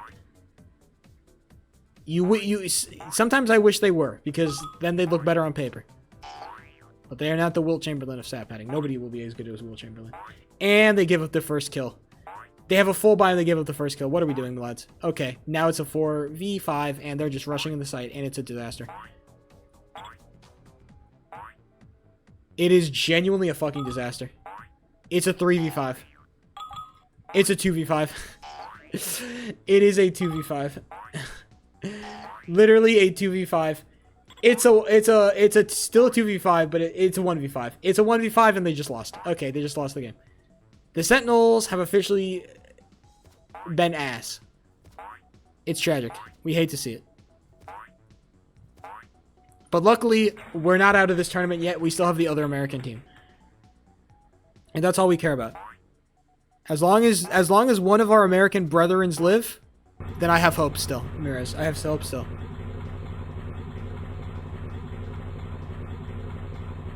Unfortunately, the Sentinels are booty cheeks. I mean, they're top 4 in the tournament, so I guess you can't really call them booty cheeks. Well, not top 4. They're top 6 in the world, which I guess is not booty cheeks, but that's not good enough. Top fucking 6 in the world is not the best. All right, so that means you suck.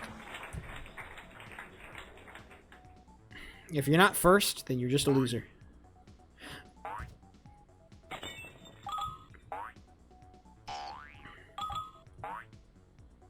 I've been playing Minecraft Hockey, Mirez. I played it yesterday. I was actually playing really good.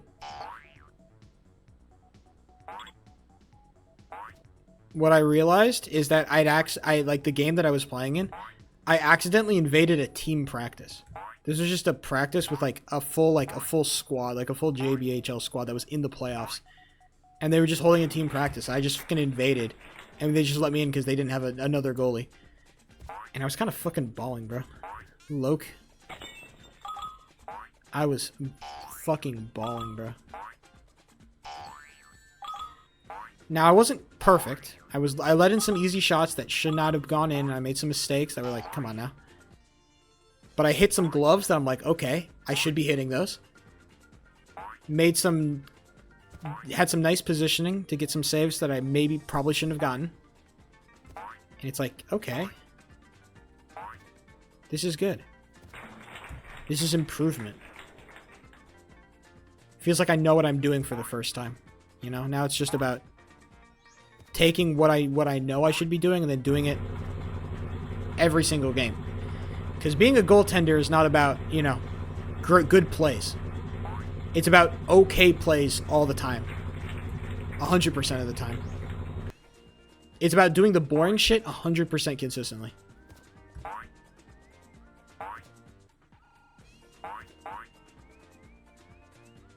No mistakes. It's not about how good you are, it's about how not bad you are. And it turns out, I'm learning how to be more not bad. That's the mentality you have to have, okay? As a skater, you'll make 100 mistakes. You'll be the best skater in the world. And you'll make 100 mistakes. Doesn't matter. Doesn't matter what you do. Mistakes are just a natural part. You cannot escape mistakes. But as a goaltender, you need to escape mistakes. That's the difference.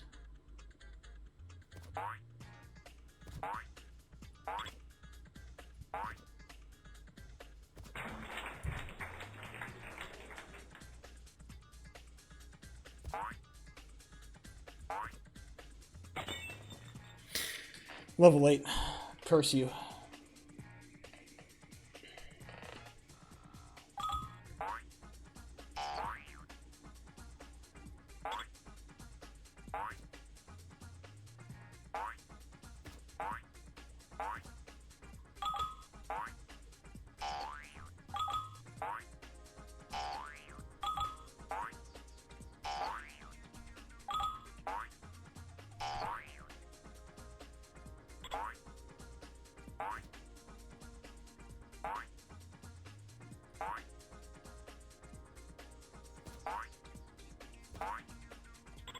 Damn, I was fucking speeding.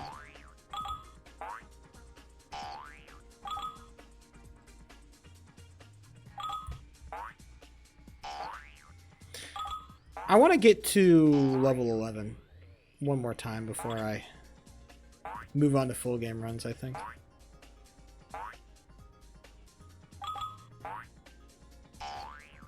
Doesn't matter how consistent you are at the early game, the late game will still find creative and new ways to fuck you. And that's what I've realized.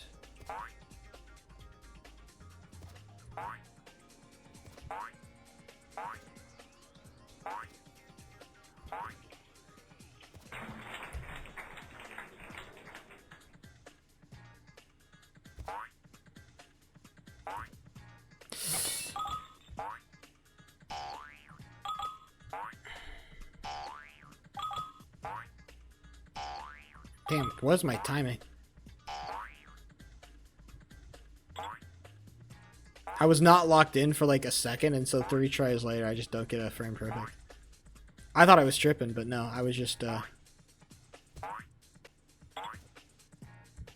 I make it? A little bit close. I wonder if I make it. I think I make it. Oh my god! A fucking frame more slowdown and I make that.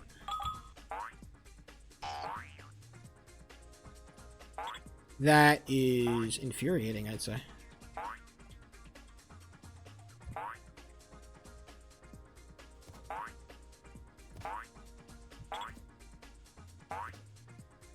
Well, at least we have a kind of a hot 7. Wonder if 8 will treat us the same. We get a hot 8. Well, you know, hot start. 8 can only be as hot as Car. And Car's been treating us bad, but Car's decided to be polite, and so we get a hot Car. Hot 8. I hate this game. I fucking jumped too early. Ah. The easiest thing to not do, and I managed to do it. Truly a skill issue.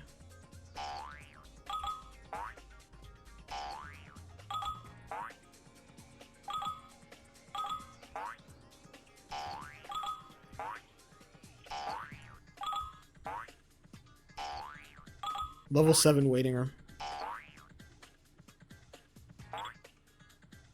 More like a level 7, level 8 waiting room.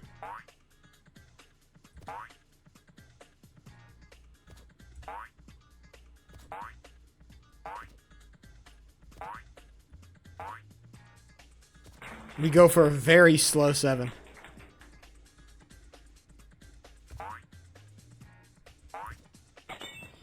That 8 was never gonna happen.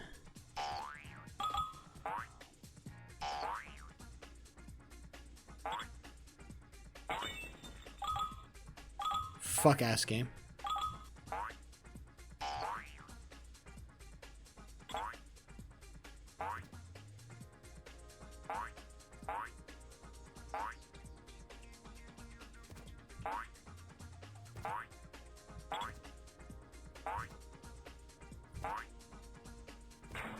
Not too bad of a slowdown, all things considered.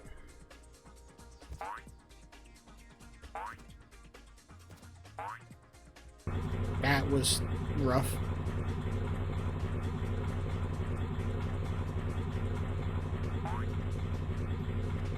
No, you fuck ass Car, dude. I was about to compliment you too. I got a nice bounce and I'm like, oh, nice. Good Car. Nope. No good Car on fucking this watch. Jesus Christ.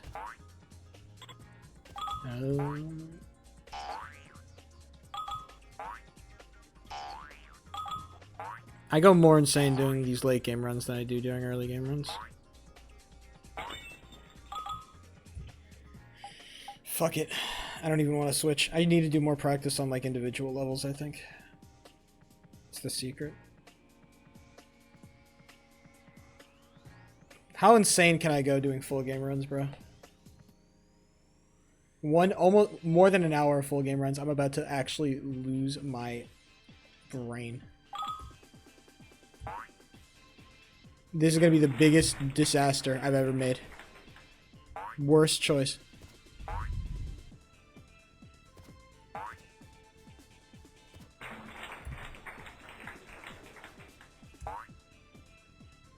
There will never ever be a choice like this.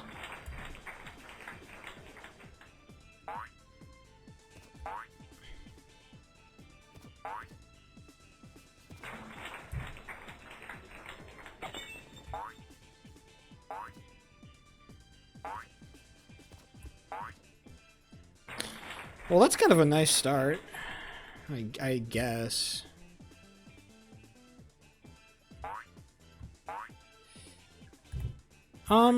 I guess it could be better.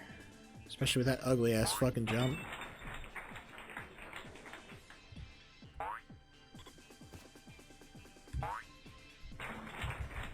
What does level 6 give us? Bag of potato chips. Good to know. And so it begins. The endless tyranny that level 6 rings upon us all. We cannot escape it. We simply must survive it.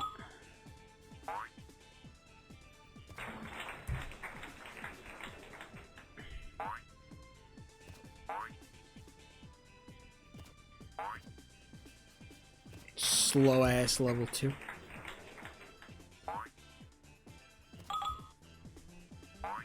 If it's not green on level 2, then it's slow. Facts. That's fast. Look, it's green.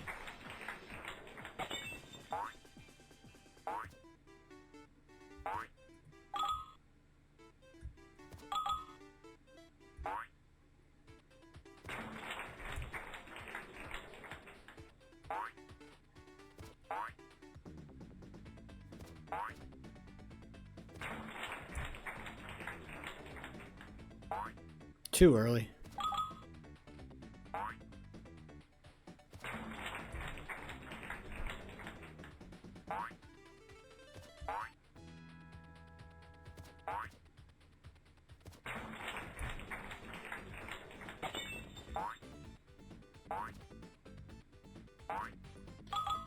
How much can I really talk about when the game is just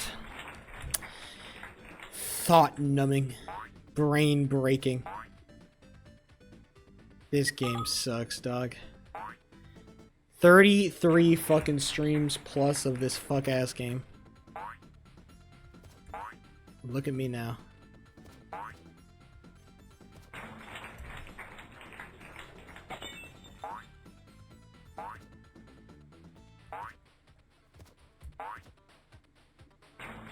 A little bit rough towards the end, but hey. Win's a win, right?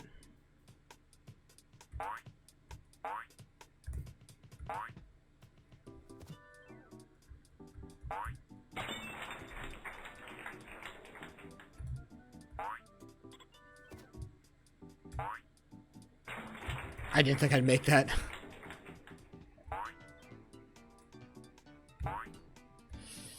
Fuck. Sag.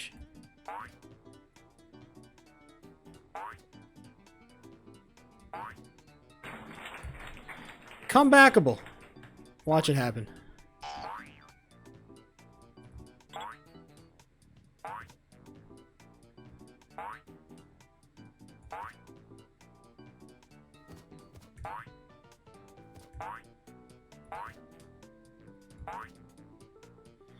Unfortunately, 7 was just too slow. If I'd gotten a better... Dude, I almost got a really good 7. If I'd gotten a really good 7 start, I might have been able to make something happen. Because a really good 7 can save you a million seconds, and a really good 8 can save you seconds, and level really good 9 can save you seconds. And a really good 10 can save you seconds.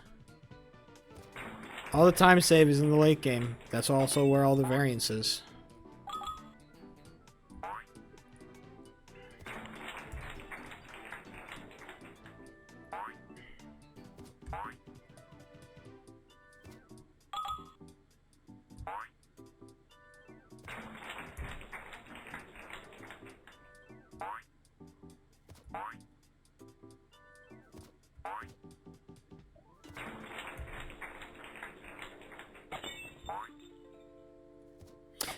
I really need to clean my computer screen. It's kind of nasty.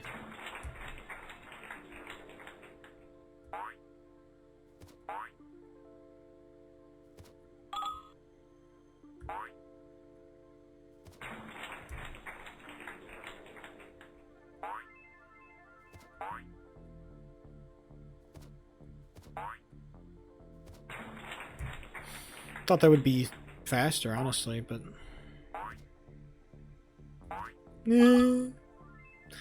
I can't hit level 3! I can't hit level 3! What a painful reminder of my failings, huh?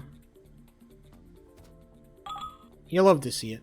Or maybe you hate to see it. Honestly, if you're a sheep hater, you probably love to see it. If you wish for my failure every day, then you love to see it. But I don't think I'm big enough to have any, like, truly dedicated haters. The only haters I have are, like, meme haters. They want to see me fail because it's funny. But they're not, like, actual haters, right? An actual hater is, like, somebody that genuinely, like, they want to see me be sad and fucking depressed about shit. That's a real fucking hater. The problem is most of my haters, or most of my fake haters, they don't want to watch because they're not real haters. They don't want to watch this shit because, like, I just want Sheep to fail, and then I want him to do something else, right? Because I like Sheep at the end of the day, but I want him to fail this specific thing, so he goes and do something I find more interesting, right? A real hater wouldn't say that shit. A real hater would say, I want him to fail, and I want him to keep playing. And I want him to be miserable at anything he does. That's a real hater.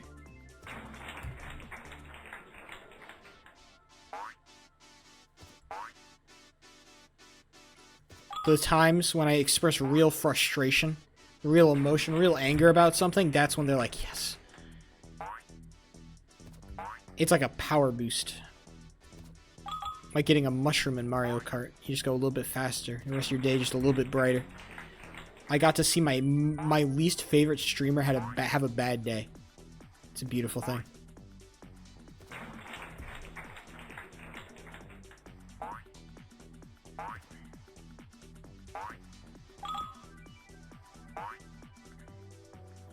What I've realized is I don't actually hate anybody like that. Not yet. Because the problem with that kind of hatred, there's a lot of people who are deserving of that kind of hatred. You know, bad people. Kevin Spacey, maybe. It's a good shout. Jeffrey Epps. Diddy, maybe, if he gets convicted. There's a lot of people who are deserving of that kind of hatred, but the problem is you, as a human, you can't muster it. Because that kind of hatred is... It takes energy. It takes energy, and it takes time, and it takes money. Maybe not money, but it takes real, like, effort to hate like that.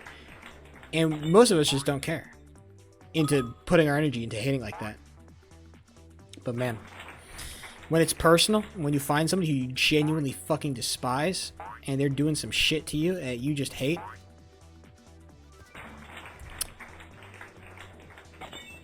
it's beautiful. It really is. What? I don't make it. Disgusting. It's not beautiful. I shouldn't say that. It is kind of ugly, actually. That kind of hatred. You only gain that hatred from some real, like, some really fucked shit happening to you. And you know exactly who did it, and you know exactly why, and you fucking hate them for it. Somebody has to do something to you for you to hate them like that. Unless you're a real psycho, you just hate some random internet person. Like a psycho, and you're just like, damn, I just hate this fucking person. They haven't done anything to me, but I just hate them. I dislike people. I think people are cringe. That's not hatred. Hatred is different. We throw around this term hater so loosely, kind of like the term gooner. You know, back in my day, hater was a much more serious accusation. It wasn't casual. You didn't throw around hater. But a real hater? That's something else. A real gooner is same way, you know? We're all fake gooners. I'm a fake gooner. I say the word gooner. And I'm a fake gooner. But that's because being a real gooner is... It's a different fucking... It's a whole different skill set.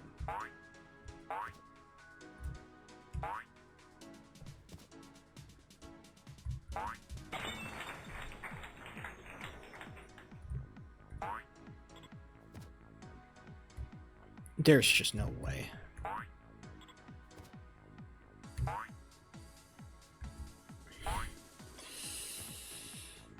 This fuck-ass game, bro. No way I'm gonna hit it. I hit it! I wanna cry.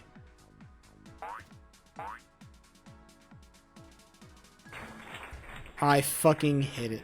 That's so disgusting.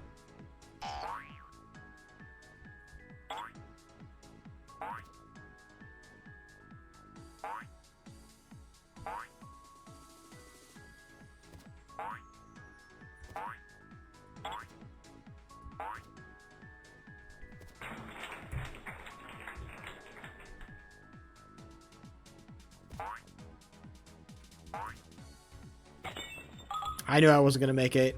Maybe I was actually gonna make 8. I should have just held it. I should have just held.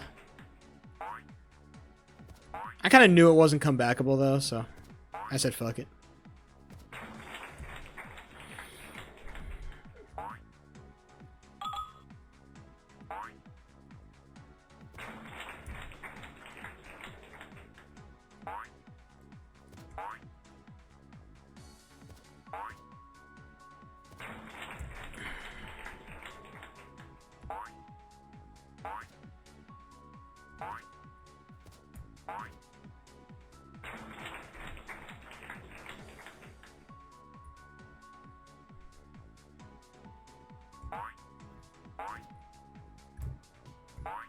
Nice.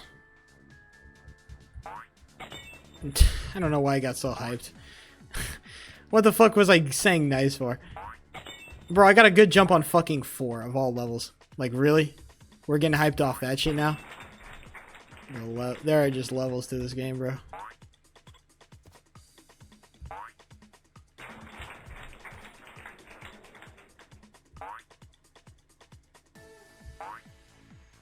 I hate how this game only gives it to me on the worst runs on God's Green Earth, bro. It's even worse than the last run. I'm 11 seconds now.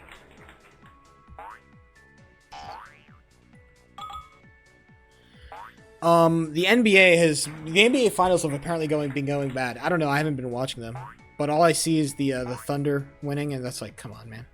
Nobody wants to see this. Everybody wants to see the Pacers win. Nobody wants to see Oklahoma City win. They just don't. Because Oklahoma City aren't a fun team.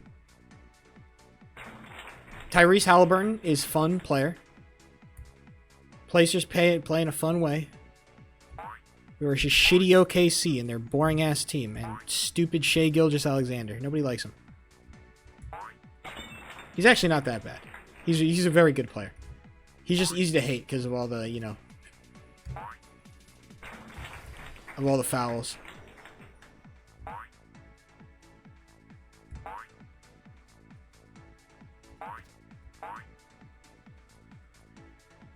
Okay.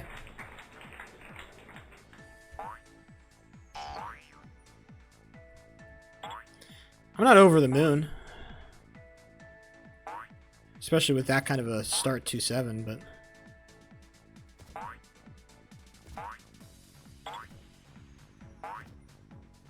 That'll clean up my time, though. Very nicely.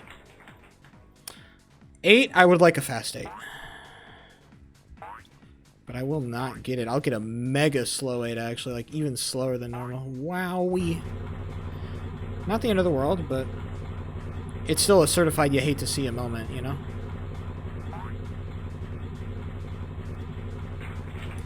Yikes.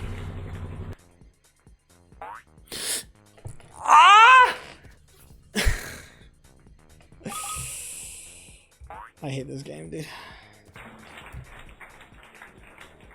I am too comfortable on 9 for my own good. Give up on your dreams? Bro, I was playing... Hey, MJ, I was playing Minecraft Hockey and I was playing good, bro. I played like 2 hours yesterday, bro. I was fucking cooking, bro. I was making some glove saves. You'd be like, damn, sheep can make those?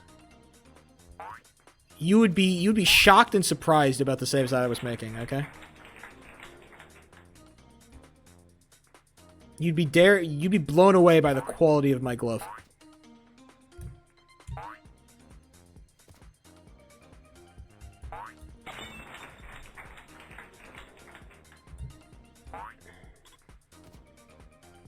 No lie, brother.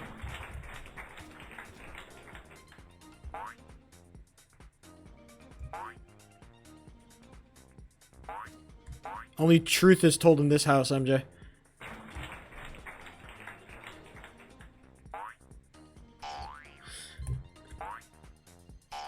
No.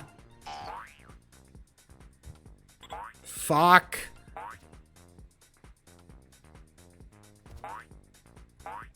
It was going so well and I had to go fuck it all up, MJ.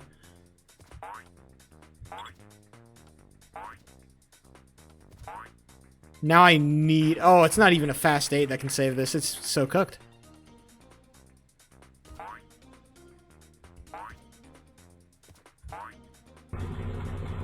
And I get a slow car. Kill me.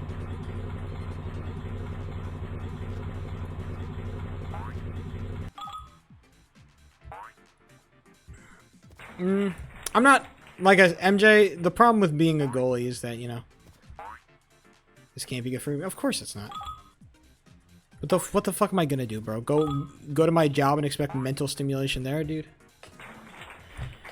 My life is cooked, MJ.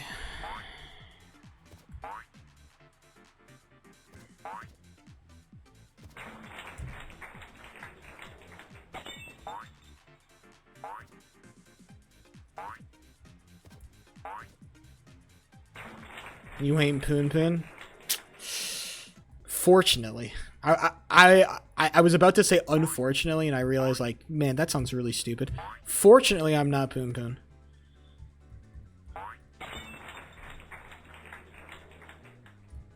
It could be so much worse. That's all I gotta think. It could be so much worse.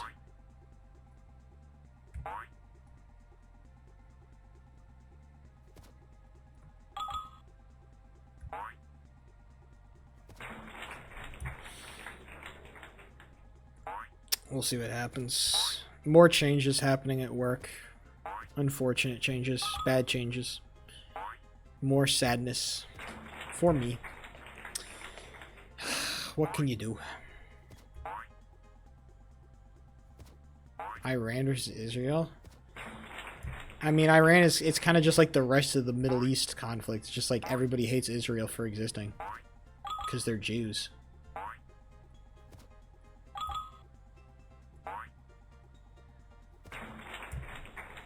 I feel like the people who say that they hate Israel for, like, other reasons are, like, people who are like the people who say, like, the Civil War was about states' rights. Like, no, the fuck it wasn't. It was about slavery.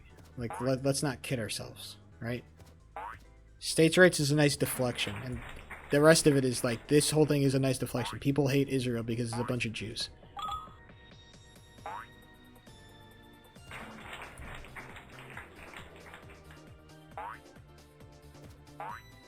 And they also put them directly in the middle of the Holy Land. And Jews control the Holy Land. And their religion is different from the other people's religion. And the other people's religion say they should control the Holy Land. Because it's the Holy Land for everybody. It's the Holy Land for everybody. Everybody has the same Holy Land. Very convenient how that all happened, you know, MJ? So now they all hate each other. And they hate each other so much they want to kill each other. And that's never going to stop. We will solve this Israel versus Palestine conflict. Or at least it'll come to an end. And it'll start up again in the next 5 years or so. Maybe next 10. We'll see how long the peace lasts, if we ever do get a peace. It's never ending, MJ. That entire region is just fucked. It's so fucked. It is one of those it's one of those topics that I'm like, this is the reason I don't want to be a politician. That region is the reason I don't want to be a politician. Because then I'd have to be responsible for, like, having solutions. And there are no solutions. There's just not a solution. It's just not gonna happen. We like to pretend like there are, there's just not. When you have two groups of people that hate each other so immensely,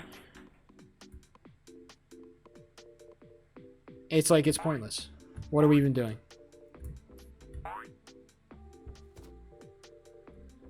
I'm not saying that we haven't, you know, exacerbated the conflict. We certainly have.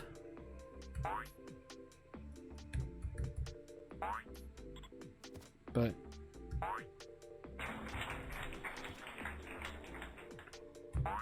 No, because then we'd be no better than they are.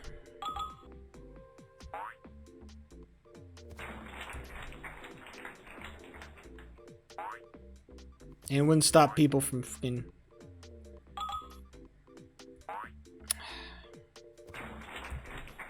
It's so funny. So funny. My perspective as an atheist is just not equipped for this particular discussion. Because all I can say is, like, I look at it and I'm like, this is so stupid. But again, I just don't have the perspective. When God means that much to your life, when your religion is everything, like, you know, I can imagine why you'd imagine some other group that doesn't believe what you believe would be an existential threat. You know, I can understand why. I just don't like it. Again, difference between empathy and sympathy. I have empathy for them. I can sit in their shoes and I can understand why they're doing the things they're doing. I have no sympathy for them. I think it's stupid. You know?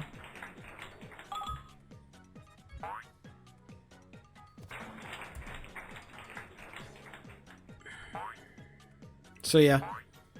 It's if there's a reason why I don't really bring it up, the Israel Palestine or like basically anything in the Middle East, it's because it's just not worth it. Not worth to have that discussion, especially. I've talked about this before, especially with how like rabidly toxic it has become on the internet, the whole Israel Palestine thing. Because you will have people from both sides who will like be like, if you don't support our side, if you say you support the other side or whatever, like you are bad, you are existentially bad, you are a horrible, awful, evil person. I'm like, I just don't want to deal with that. If you're not able to critically engage with the topic, then it's like, I'm not interested, bro. Because like at the moment people hear like genocide, it's like all, you know, it's all you can think of, right? Again, empathy. I understand why they think I'm an evil person for not wanting to talk about it or not wanting to engage with it.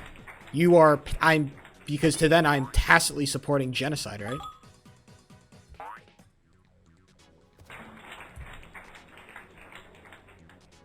So of course I'm evil.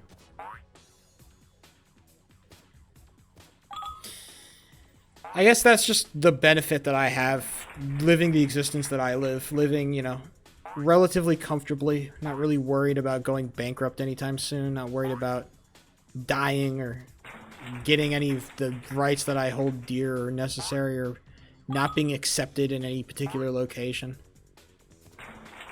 I'm good everywhere.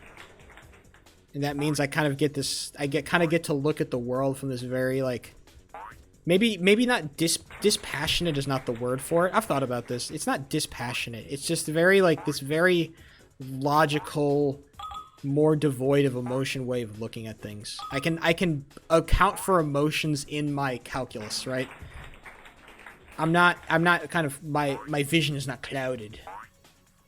I kind of get to look from the outside in when I'm not deeply engaged with any particular issue, and it means that my perspective, it just means that I'm different. It doesn't mean that my perspective is better or worse.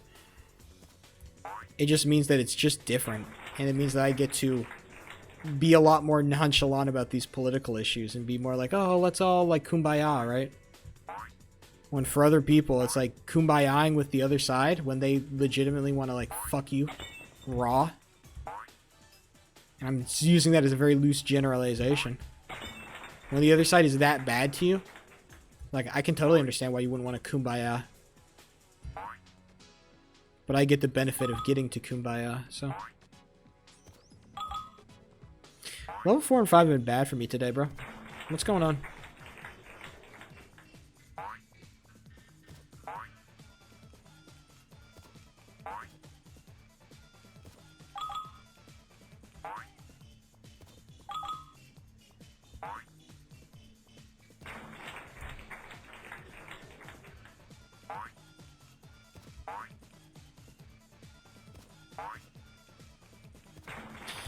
Perspective is such an interesting thing.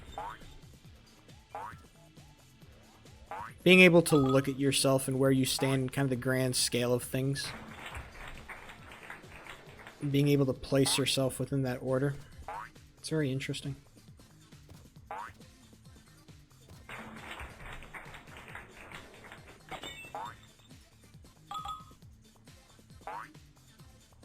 I was also thinking, I think what I've started to realize, I think I talked about this a little bit like a while ago, but I think the real problem with everything, the real problem with like politics and discussion and discourse is just that people just don't have empathy anymore.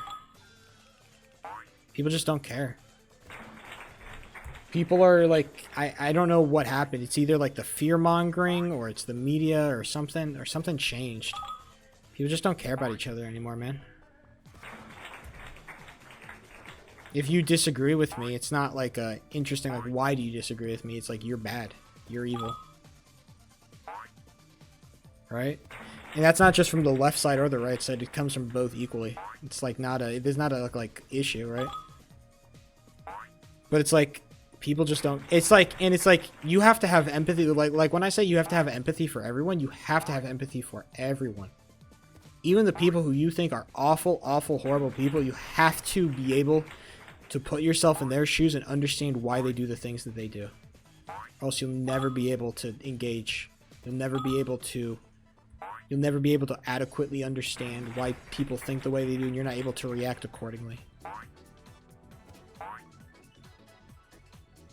I think a really easy thing that we've started to lose sight of is like sometimes you have to have empathy for people who are above you in society, right? Like as a poor person, you have to have some amount of empathy for rich people. If you're like of a lower social class, you have to have empathy for people who are of a higher social class. That's how we get weird definitions of racism, where it's, you know, it's like, well, only white people can be racist because they have historically held the power to be racist, right? Right? That opinion stems from a lack of empathy. Fundamentally. That's where it comes from. You don't have empathy for white people or what they deal with in society compared to what you deal with. It is a lack of empathy. You don't care about why they think the things they do or why they act the way that they do. You're not interested in caring about that. And so you will create definitions to suit your narrative of life. You will suit narratives to make your perspective the most objectively correct one.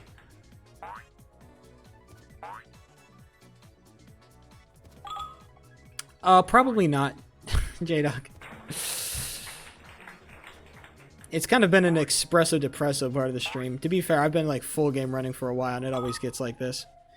I've been a little bit sleeper for a while. Maybe I just should quit Red Ball at some point. I really want to hit sub 3, but bro, this shit is so hard. There is nothing fun or easy or enjoyable about this process. It is all like this deep, deep desire to like, I want to hit this so fucking bad. I want this. I want this pointless achievement. I want this trophy in my fucking imaginary trophy cabinet. I don't know why. Maybe it's just like, again, maybe it's, you know, sunk cost fallacy that's keeping me hooked, but I don't know, man. Why are you so edgy? Is that edgy? Is what I just said edgy? I guess it's a little bit edgy. It's just poetic. I'm speaking in prose, MJ. Can't I enjoy a little bit of prose, a little bit of beautiful poetry? 36, Jesus Christ. 36 is that's a big age, brother. I am not that. Slow your roll, brother.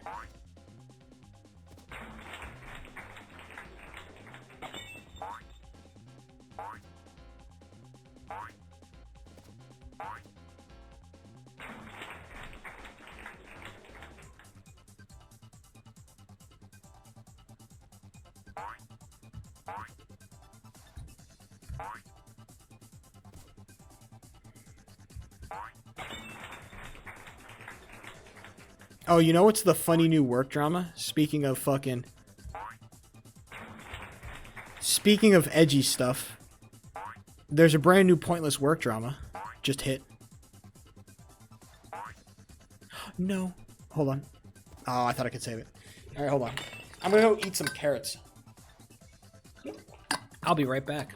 And then I'll tell you about the quirky work drama.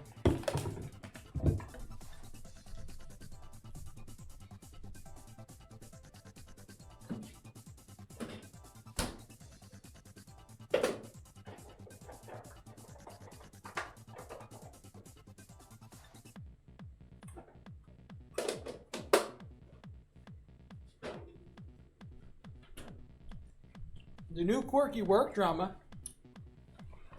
You need to feel better. Our interns are 5 years younger and they're kicking the ass this summer.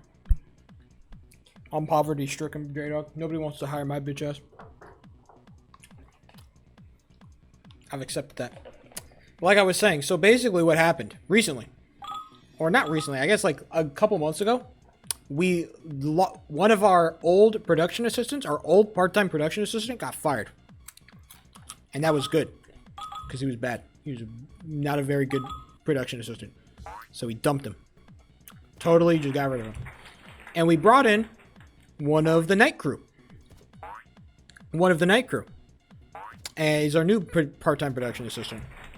And we were kind of surprised because apparently what we had learned is that he'd kind of been lambasted from Nightside. Nightside people did not like him. And I was kind of confused because when I met him, he was a super nice guy, worked super hard, was good at his job. All good things. He was just fine. But recently, as we've had him for longer and longer, the problem is that he's not like bad, he's just annoying in really subtle ways that just start to build up. It's very much a straw that broke the camel's back situation. He is just very, like, he is annoyingly communicative, right?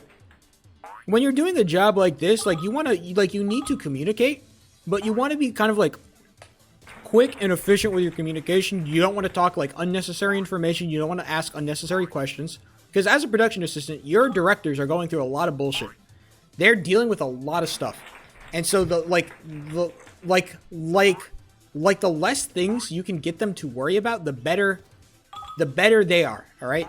If you can just get them to think about less things, they will be better and they will appreciate it. And that's kind of the mentality I've always had, right? If I'm going to do like serious work related communication, I'm going to make it quick, I'm going to make it efficient.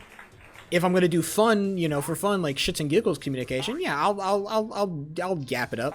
I'm happy to do that. But if it's serious, if it's business, I keep it quick, I keep it efficient. Our new PA does not do that.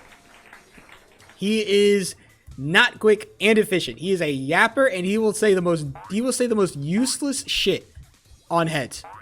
And even me, as a person who doesn't really interact with them much, because usually when he's... Usually when he's, like, on shift, I'm, like, editing or on break or something. So we're not really on heads together. But when he is on heads, when I am on heads with him, bro. It's, like, the most useless stuff. Like, for example, if I'm going to grab a guest, let's say there's a guest in the lobby and I need to get the guest into the studio. What I'll do is I'll walk out, I'll grab the guest, I'll bring them in the studio, and I'll say, guest is in the studio. That is all. That is only the communication I'll give. Guest is in the studio. And then when I give them mic, I'll tell them, guest is on T7. And then we'll go from there. Like, really simple, just 2 pieces of communication, and I have the guest completely prepared for an interview. This guy will be like, I'm going to grab the guest. I have the guest. Bring the guest into the studio. Guest is in the studio. What mic should I give the guest? I'm going to give them T7. I'm currently miking up the guest. Like all this, like, bro, I don't need to know a fucking running commentary of your fucking pass route, bro. Do the fucking thing. Just say it. Just say, I did the thing. Just do the thing and then say you did the thing. We don't need a fucking running commentary of your entire fucking life story, bro. And that has been the drama where it's not really, like, I'm not really concerned about it. Because, again, this doesn't really affect me. I am just a passive observer. But my fucking my poor directors are losing their fucking minds. They hate this guy, bro. They're like, this guy is so fucking annoying. They're miserable. And it makes me feel bad. Because if I quit...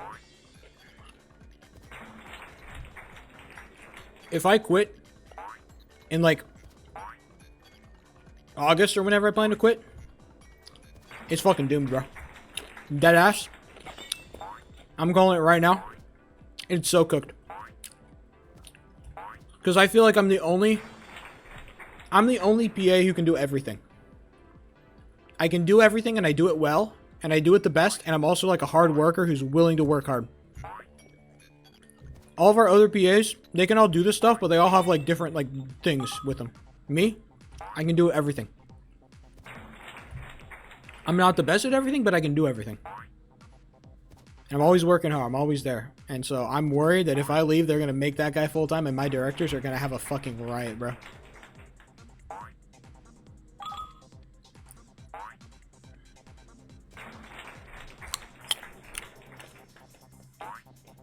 I even talked to him about it. I said, yo, I made it really casual. I'm like, yo, you know, you don't need to say all that stuff, man. It's just like unnecessary. And he's like, yeah, it's the way I communicate. And I'm like, okay, but aren't you like looking to like get better? Looking for ways to improve? I didn't say anything past that. He's that, I'm like, okay. Because again, it's not my place. Not my place to start fucking doling out like fucking corrections.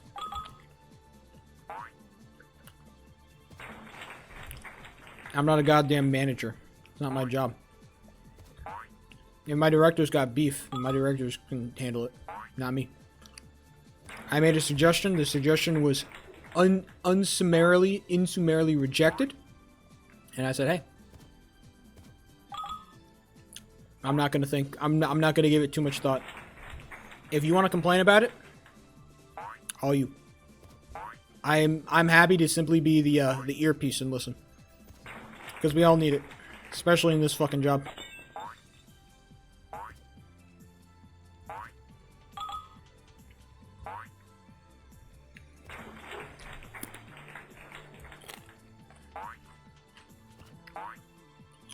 The skill of eating carrots with no hands. Something I've developed.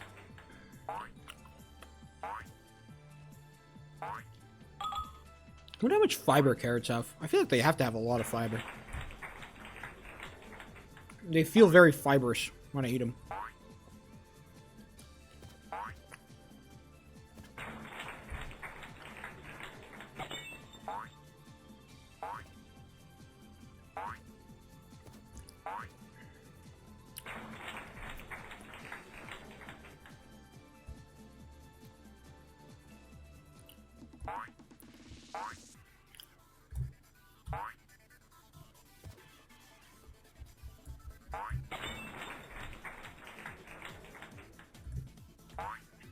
That's such a goofy fucking 4. Hey, a 6 on pace? Can you imagine it? Oh, and I fucked it. Yeah. Unfortunate. What was I was gonna look up something. Oh yeah. I've been thinking about fiber more. I need it. I think I want to eat more fiber. It's my new thing. Fiber. 1.7 gram for 1 medium carrot? It's kind of disappointing.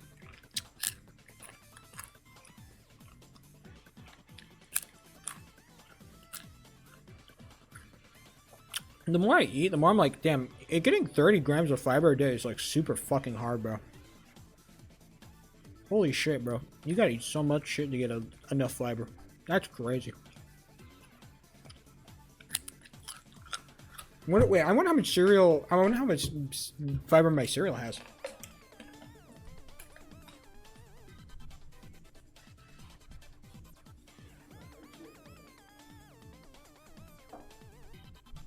Here it is, my cereal. I call it my cereal because it's basically the only cereal I eat. Quaker Oats Oatmeal Squares. I love Quaker Oats Oatmeal Squares. It's my favorite cereal of all time. I love this thing. You might look at me and call me weird. I love it. It has, I hope it has a lot of fiber. 5 grams of dietary fiber and 2 grams of soluble fiber. That's per serving, and there's about 7 servings in a container. It's not bad. I don't hate that. That's the most boring cereal of all time? Yes. It is. I love this cereal. It unfortunately has 9 grams of added sugar, which is a little bit high, but it also has 6 grams of protein. And that's without milk. Grape nuts? Oh, I've had grape nuts. They're nasty. Sorry, grape nuts suck. If you're like a health nut, then you can go crazy on them, but I'm not that healthy. I love oatmeal squares.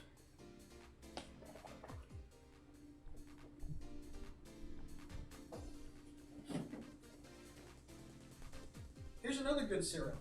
I like many cereals, but this is my other cereal. This is my for fun cereal. This is the cereal I have when I want to have some fun with my life. I have life. This has 8 grams of added sugar, only 4 grams of protein, and only 3 grams of dietary fiber. So ultimately, overall, a worse cereal. Does have less calories. It's just not as good of a cereal for you. This is my for fun cereal. Don't eat it that much.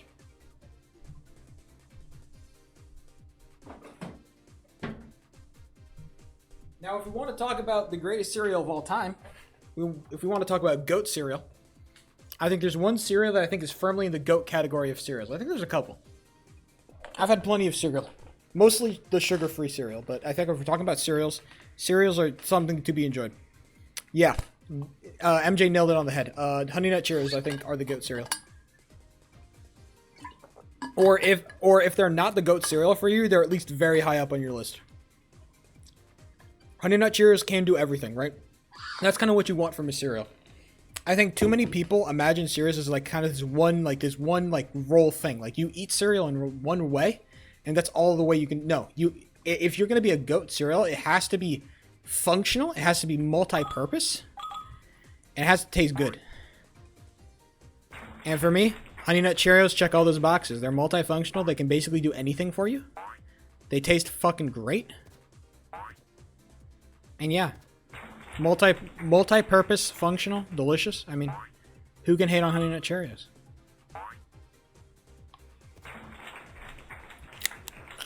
Also compared to a lot of the other cereals, they're not as sugar loaded, I think. Tried Cheerios with watermelon? What a wild combination. Well, you just like have a handful of Cheerios and a handful of, and like a bite of watermelon? Mix them in your mouth type shit? I guess if you hate the texture of watermelon, I feel like the textures would clash really hard. Because Cheerios are kind of dry. They kind of dry your mouth out a little bit. But I guess watermelon would help with that, right? Maybe, you know, now that I think about it, it's not that ridiculous.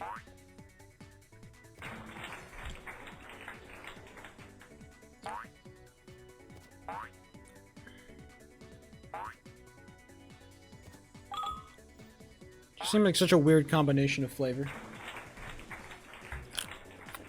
What do I know? Another really good brand of Cheerios, by the way, if you want to go like Honey Nut Cheerios but have it a little bit healthier, the multi-grain Cheerios. I don't know if you've seen those multi-grain Cheerios. Those things are surprisingly really good. Surprisingly goated. It doesn't really... they don't sound like they should be as good as they are, but they are really good. Not quite like, you know... Multi-grain Cheerios are like regular Cheerios, but like better. In every way. Mostly probably because they're just more sugar, but, you know. I digress. Cheerios just got it down, man. Cheerios is kind of just like the quintessential cereal. When you think of cereal, you think of Cheerios, bro. They solved the cereal game a long time ago, and everybody else has just been trying to catch up, bro. They're like flakes, corn flakes. What about Frosted Flakes? Man, I haven't had Frosted Flakes enough. I think that's the problem. I've had Frosted Flakes a couple times in my life, but like for me, that was like a very special occasion cereal, you know? Like I said, I didn't really eat a lot of sweet cereals in my life. But the few times I had Frosted Flakes, I'm like, damn, this shit goated. But for me, I think Frosted Flakes was just not as good in the ways that I like to enjoy my cereal. Frosted Flakes was not like as equipped for those particular like circumstances. Like I said, I eat my cereal with yogurt. All right, that is my go-to #1 combination. I get that. I'm weird. I eat my cereal with yogurt. That's my favorite combination of all time. And people are gonna say I'm weird, and I get that, but it's just the way and I feel like Frosted Flakes, for as good as they are, they're honestly just a little bit too sweet, bro. They're just a little bit too sweet for me.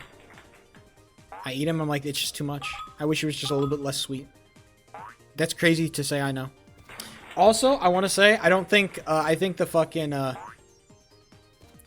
what's it called? The Lucky Charms, I think, are super overrated. I was never a huge Lucky Charms guy. I thought the Lucky Charms is fine. I just think that the actual, like, marshmallows themselves, I don't like the texture. They have a weird texture. They taste good, but they have a weird texture. Not a huge Lucky Charms guy. I got no beef with Lucky Charms. It's just not for me. I have no personal angst against Lucky Charms. Just not for me. The only cereal I have really beef with is fucking Cookie Crisps. Cookie Crisps can go die in a fucking hole. For the scam marketing they sold at me as a child. Fuck Cookie Crisps. Actually, fuck Cookie Crisps. Chime is disgusting. I, unironically, kind of prefer Raisin Bran over Lucky Charms. I know that's a crazy thing to say. But I kind of fuck with, Raisin Bran more. I just really like raisins. And then if you get the raisin, dude, if you get the Raisin Bran with, like, the sugar, like, with, like, the added sugar in it, bro. Dude, the added sugar Raisin Bran, that shit is, like, fucking amazing. That shit is... Regular Raisin Bran is fine, but, like, the shit with, the added sugar, oh my lord. I want to cry. Sounds good. Though it's literally just, like, cornflakes mixed with raisins. That's basically all it is. People have hatred on Raisin Bran, mostly because I think they have hatred of raisins. I love raisins. You'll never catch me hating on raisins a day in my life. He's good. I know. I say that too. I don't need the extra sugar, but the extra sugar Raisin Bran, bro? Sheesh. Who hates raisins? People got beef with raisins, bro. I don't know why. I hear a lot of slander against Raisin Bran for no fucking reason. I think it's just because people got hatred on raisins. Because I don't understand the other reason, any other reason why you would hate on Raisin Bran. Unless you just hate all healthy cereals, then I guess maybe, but not all healthy cereals are bad, okay?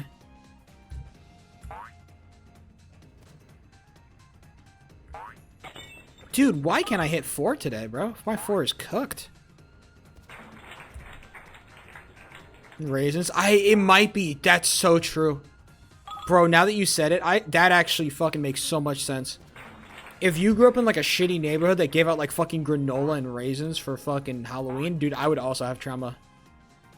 I lived in a good neighborhood. People were rich enough to have candy and give it out during Halloween. I got to have the classic Halloween trick-or-treating experience, bro, but, dude. Is my goal splits. I'm going for sub 3 minutes. So if I'm at 2:29 pace, that means I'm I don't have one. I'm not gonna submit a run until I get sub 3. The only run I will ever submit on that website will be a sub 3. Because no other time is worth it. I think my best time ever is like a 3:30. 3:30 is the best time I've ever gotten. But it doesn't mean anything to me. It doesn't matter.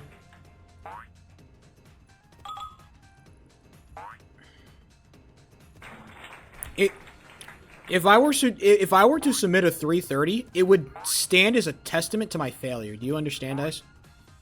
It's not a representation of my improvement. It's a testament to how I have failed.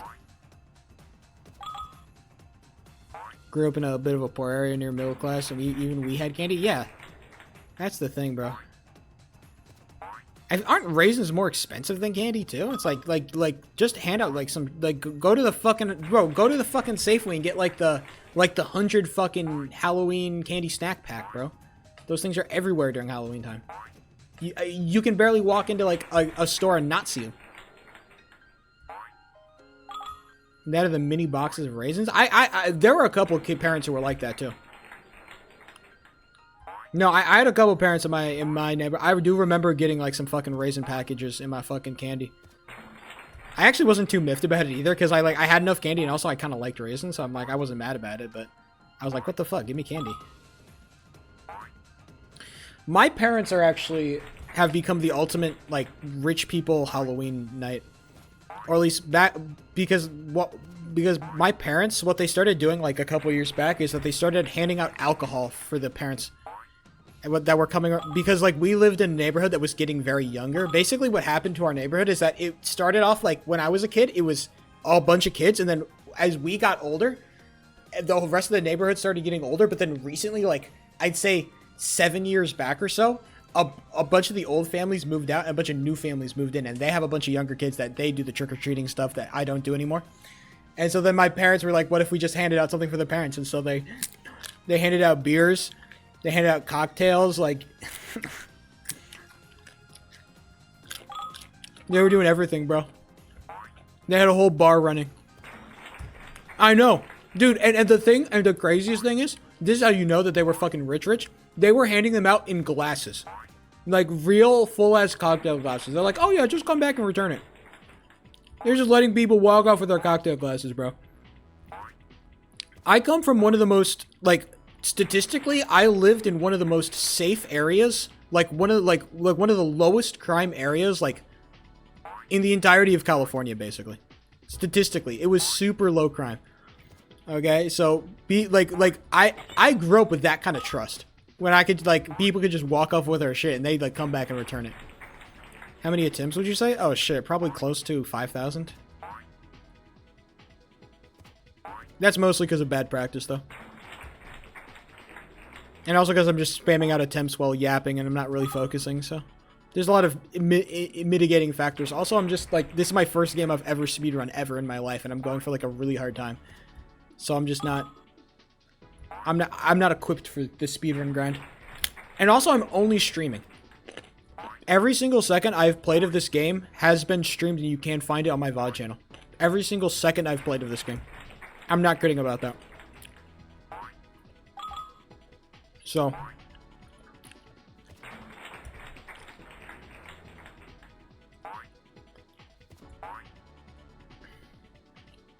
From a 313. So fucked. There's just so much shit. Like even when I feel confident on levels, it's like I'll get it like maybe like on a good day I'll get a level like maybe 50% of the time. Like right now getting level 6 for me, like this is a good day for level 6. I feel like I've been doing pretty good on level 6. I'm still getting it like 50% of the time. It's so cooked. Yeah, and that's even with me. Like I have been maybe the most blessed speedrunner ever to grace this fucking game. I came into this community as a meme, already with a large built-in following. I've had all the best players help me. Norxor has helped me. Divided by Zero, the current record holder, he's helped me. Motor Jam, fucking everybody has fucking pitched in to help me learn the strats. Set up a route. You know who these splits were made by? What's his name? Oh, fucking, I'm forgetting it. Big Muck Muck. Muck Muck set up these splits for me. Yeah, I am literally the Nepo baby of Red Ball, and I'm still dog shit. And I still can't make it happen. Well, Incredi is the reason why I'm even here in the first place. So Incredi's like kind of a... Incredi's kind of like a shoo-in at this point, you know? I don't really consider Incredi to be like a... He's like the inherent contributor to like everything, right? The only reason I'm here... The only reason I'm suffering is because of Incredi. Alright, Incredi has caused all of this. 30-something fuck-ass days of this godforsaken game. And I still even haven't gotten to run to level 11 yet.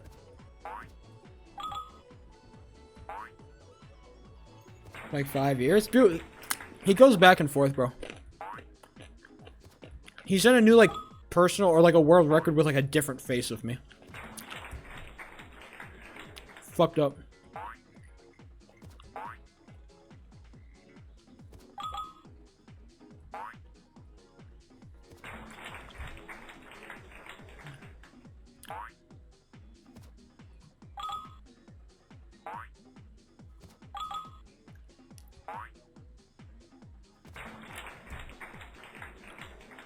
I haven't gotten to run to level 6 in like the last half hour. I'm not gonna lie. Oh, level 6 still sucks, though. Even with deterministic setups, is level 6 even possible to be consistent on? Maybe it's just because my laptop or whatever, but... Even when I feel really good on 6, I still get like 50. It's just still jump and pray.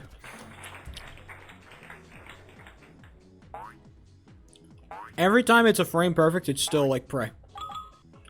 Whenever a frame perfect exists, there's always a little bit of praying. It's a lot less. It's a lot more consistent, right? Still fucking sucks. I honestly just want to hit level 3 for once in my fucking life. That'd be a nice change. But again, when I'm like this deep into attempts, don't expect anything. I need a better practice routine. I need to practice level 11 more. I hate practicing level 11. Pain in my fucking ass. Fuck it. I'll spam like another 200 level 10 attempts. I need level 10 practice anyway. At least I can justify it.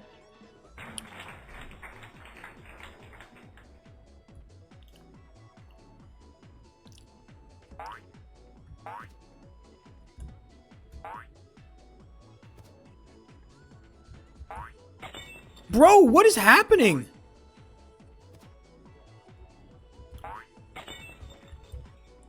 Am I stupid? Why can't I hit 4?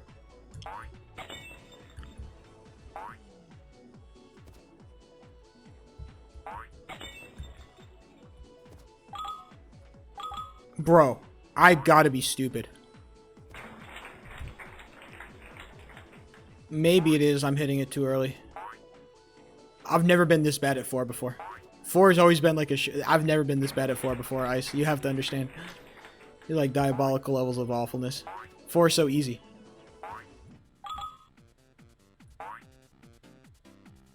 Yeah.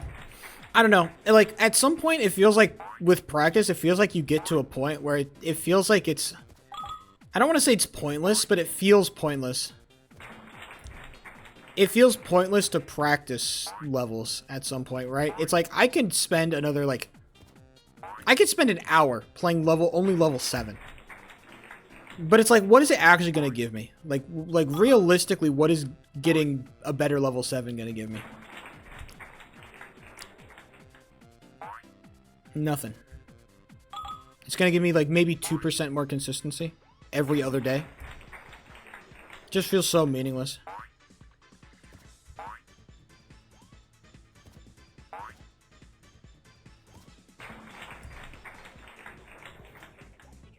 Well, it's not just level 7. I'm just using level 7 as an example. I feel that way with 8. I feel that way with 9. I feel that way with 3. I feel that way with 6. I feel that way with 4, 5. This is okay. If I just hit my fucking axe swing. I have to be fucking crazy. That's what it is?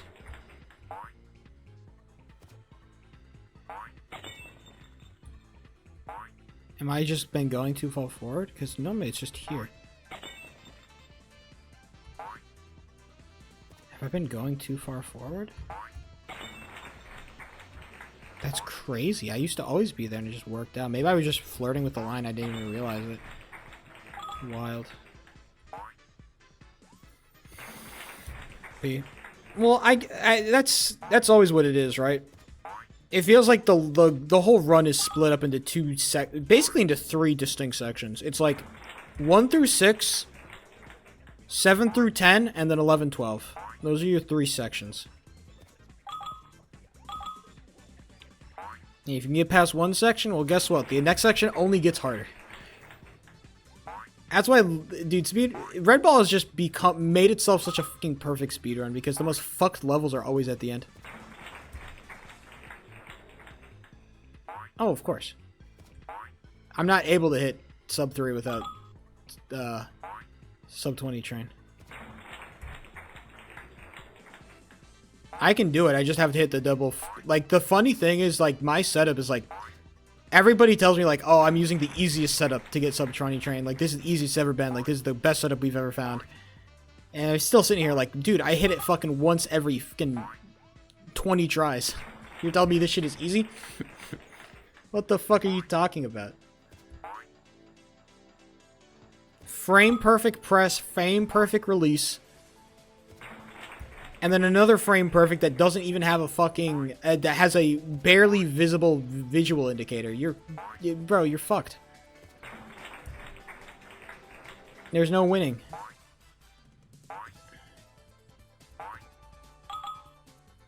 I know. I want to just get this. I do. If I can just honestly get to level 6 on pace at this point, it'd be a fucking miracle. Because apparently I've forgotten how to do level 4, which happens every so often. You just forget how to do a level. Just the natural course of things, I guess. And then apparently I just can't hit level 3 anymore, which is a bummer.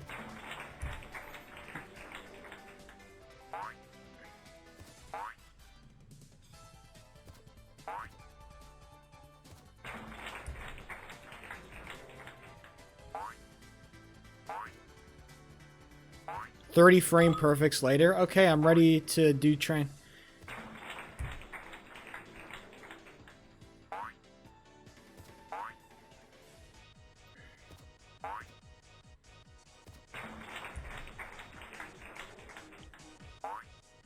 It's time to go. It's time to learn only world record strats. That's the real secret. That means if I ever lose time on one level, I'll always be able to make it up. That's actually how you get something. You learn the fastest possible strats, so then you always have room to save time. Speedrunners hate this one trick.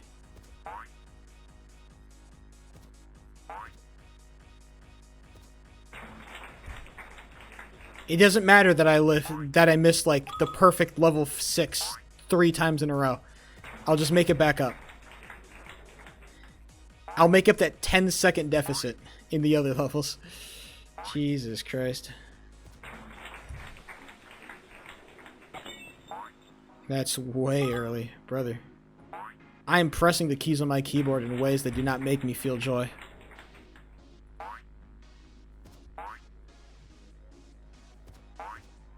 Boing.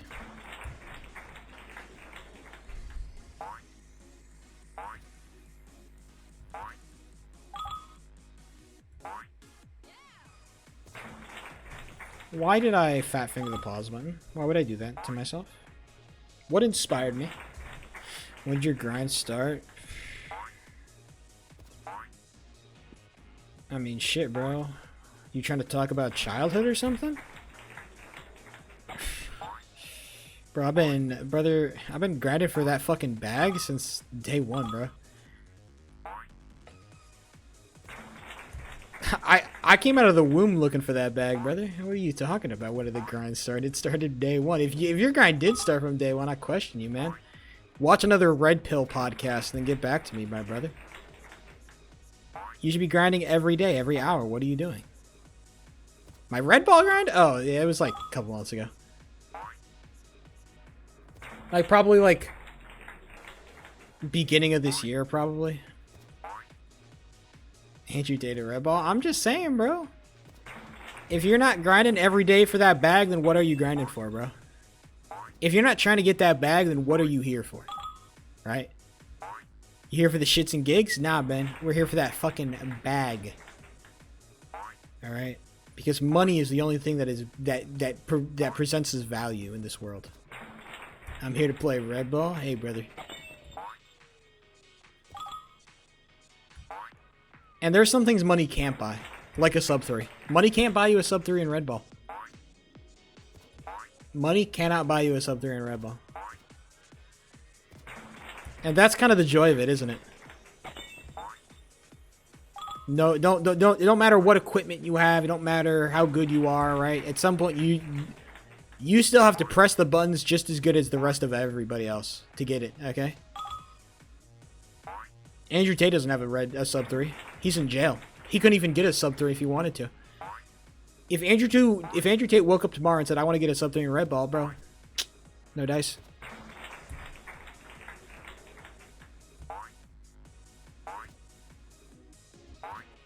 Oh man, my frame perfect. I have learned to hate that second frame perfect in Red Ball. Or sub level 3 specifically. I hate that second frame perfect in level 3. It just sucks.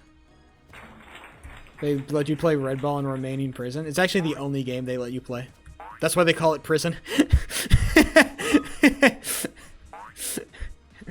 You actually have to hit level 6 3 times before they before they give you your fucking daily bread. Hit level 6, go. You don't hit it? No bread, brother. Sorry. Should have been better. That's a life sentence, exactly, man. They make you join the Red Ball Discord server. He's the top G. He can't do whatever he wants. It's what top Gs do, bro. I know. We're all gonna die. With the Red Ball Discord server, exactly. That's why I call it cruel and unusual, okay?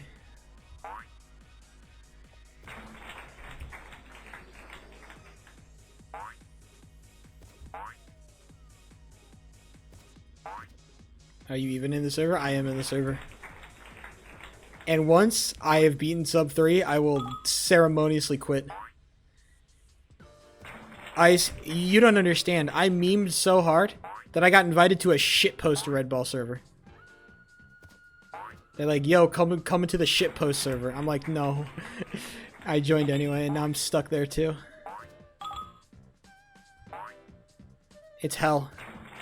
They have 5 different Yaoi channels. And there's not a single picture of Yaoi in any one of them.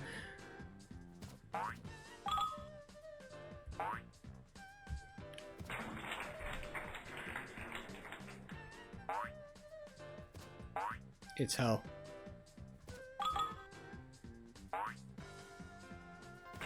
New Discord user, Sheep003. Like the name. I keep all my shit consistent. The one thing about Sheep003, he keeps all his shit consistent. You can find it, Sheep03, on every platform. Except Roblox. But Roblox, you know, I joined late, so can't blame.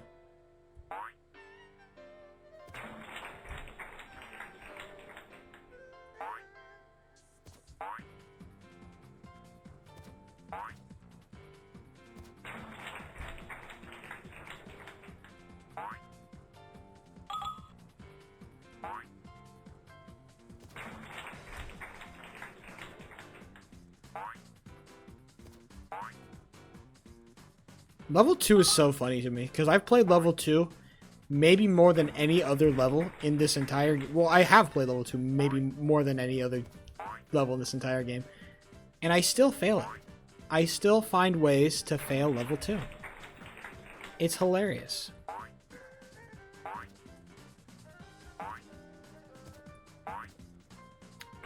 I'm ending after this run.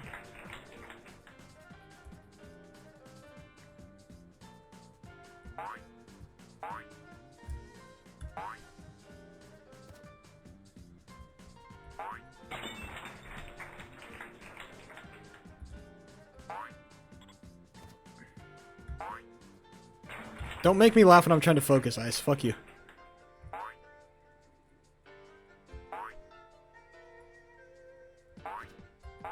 Hey. Guess who gets to have a fun run at the end of stream, baby? Oh, that's not good. That's bad. Never mind, it's cooked. No! Curse you, level 7. I'll never forgive you.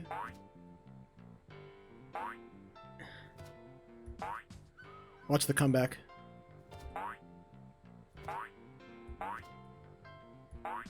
No, I don't even make it? Fuck me. Well, you know what? I guess that's kind of the most apropos way to end the stream, isn't it?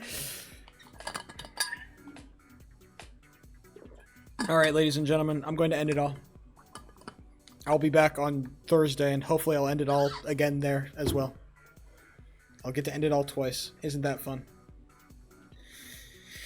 Alright, ladies and gentlemen, I will return on Thursday, and I'll be playing more Red Bull. I'll do more practice, I swear. I'll actually do like this is like my reintroduction into grinding for Red Bull, because I haven't been grinding for Red Bull for like a couple weeks because of other stuff that's been happening. But I will officially start my fucking grind. I'll get back there, practice, designated, all that good stuff. I'll do all that good stuff. Okay, trust the process.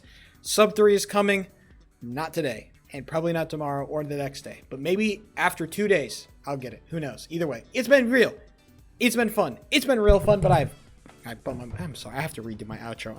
I'm so sorry. I have to redo my whole outro. God, how embarrassing.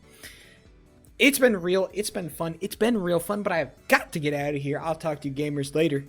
Peace. Bye.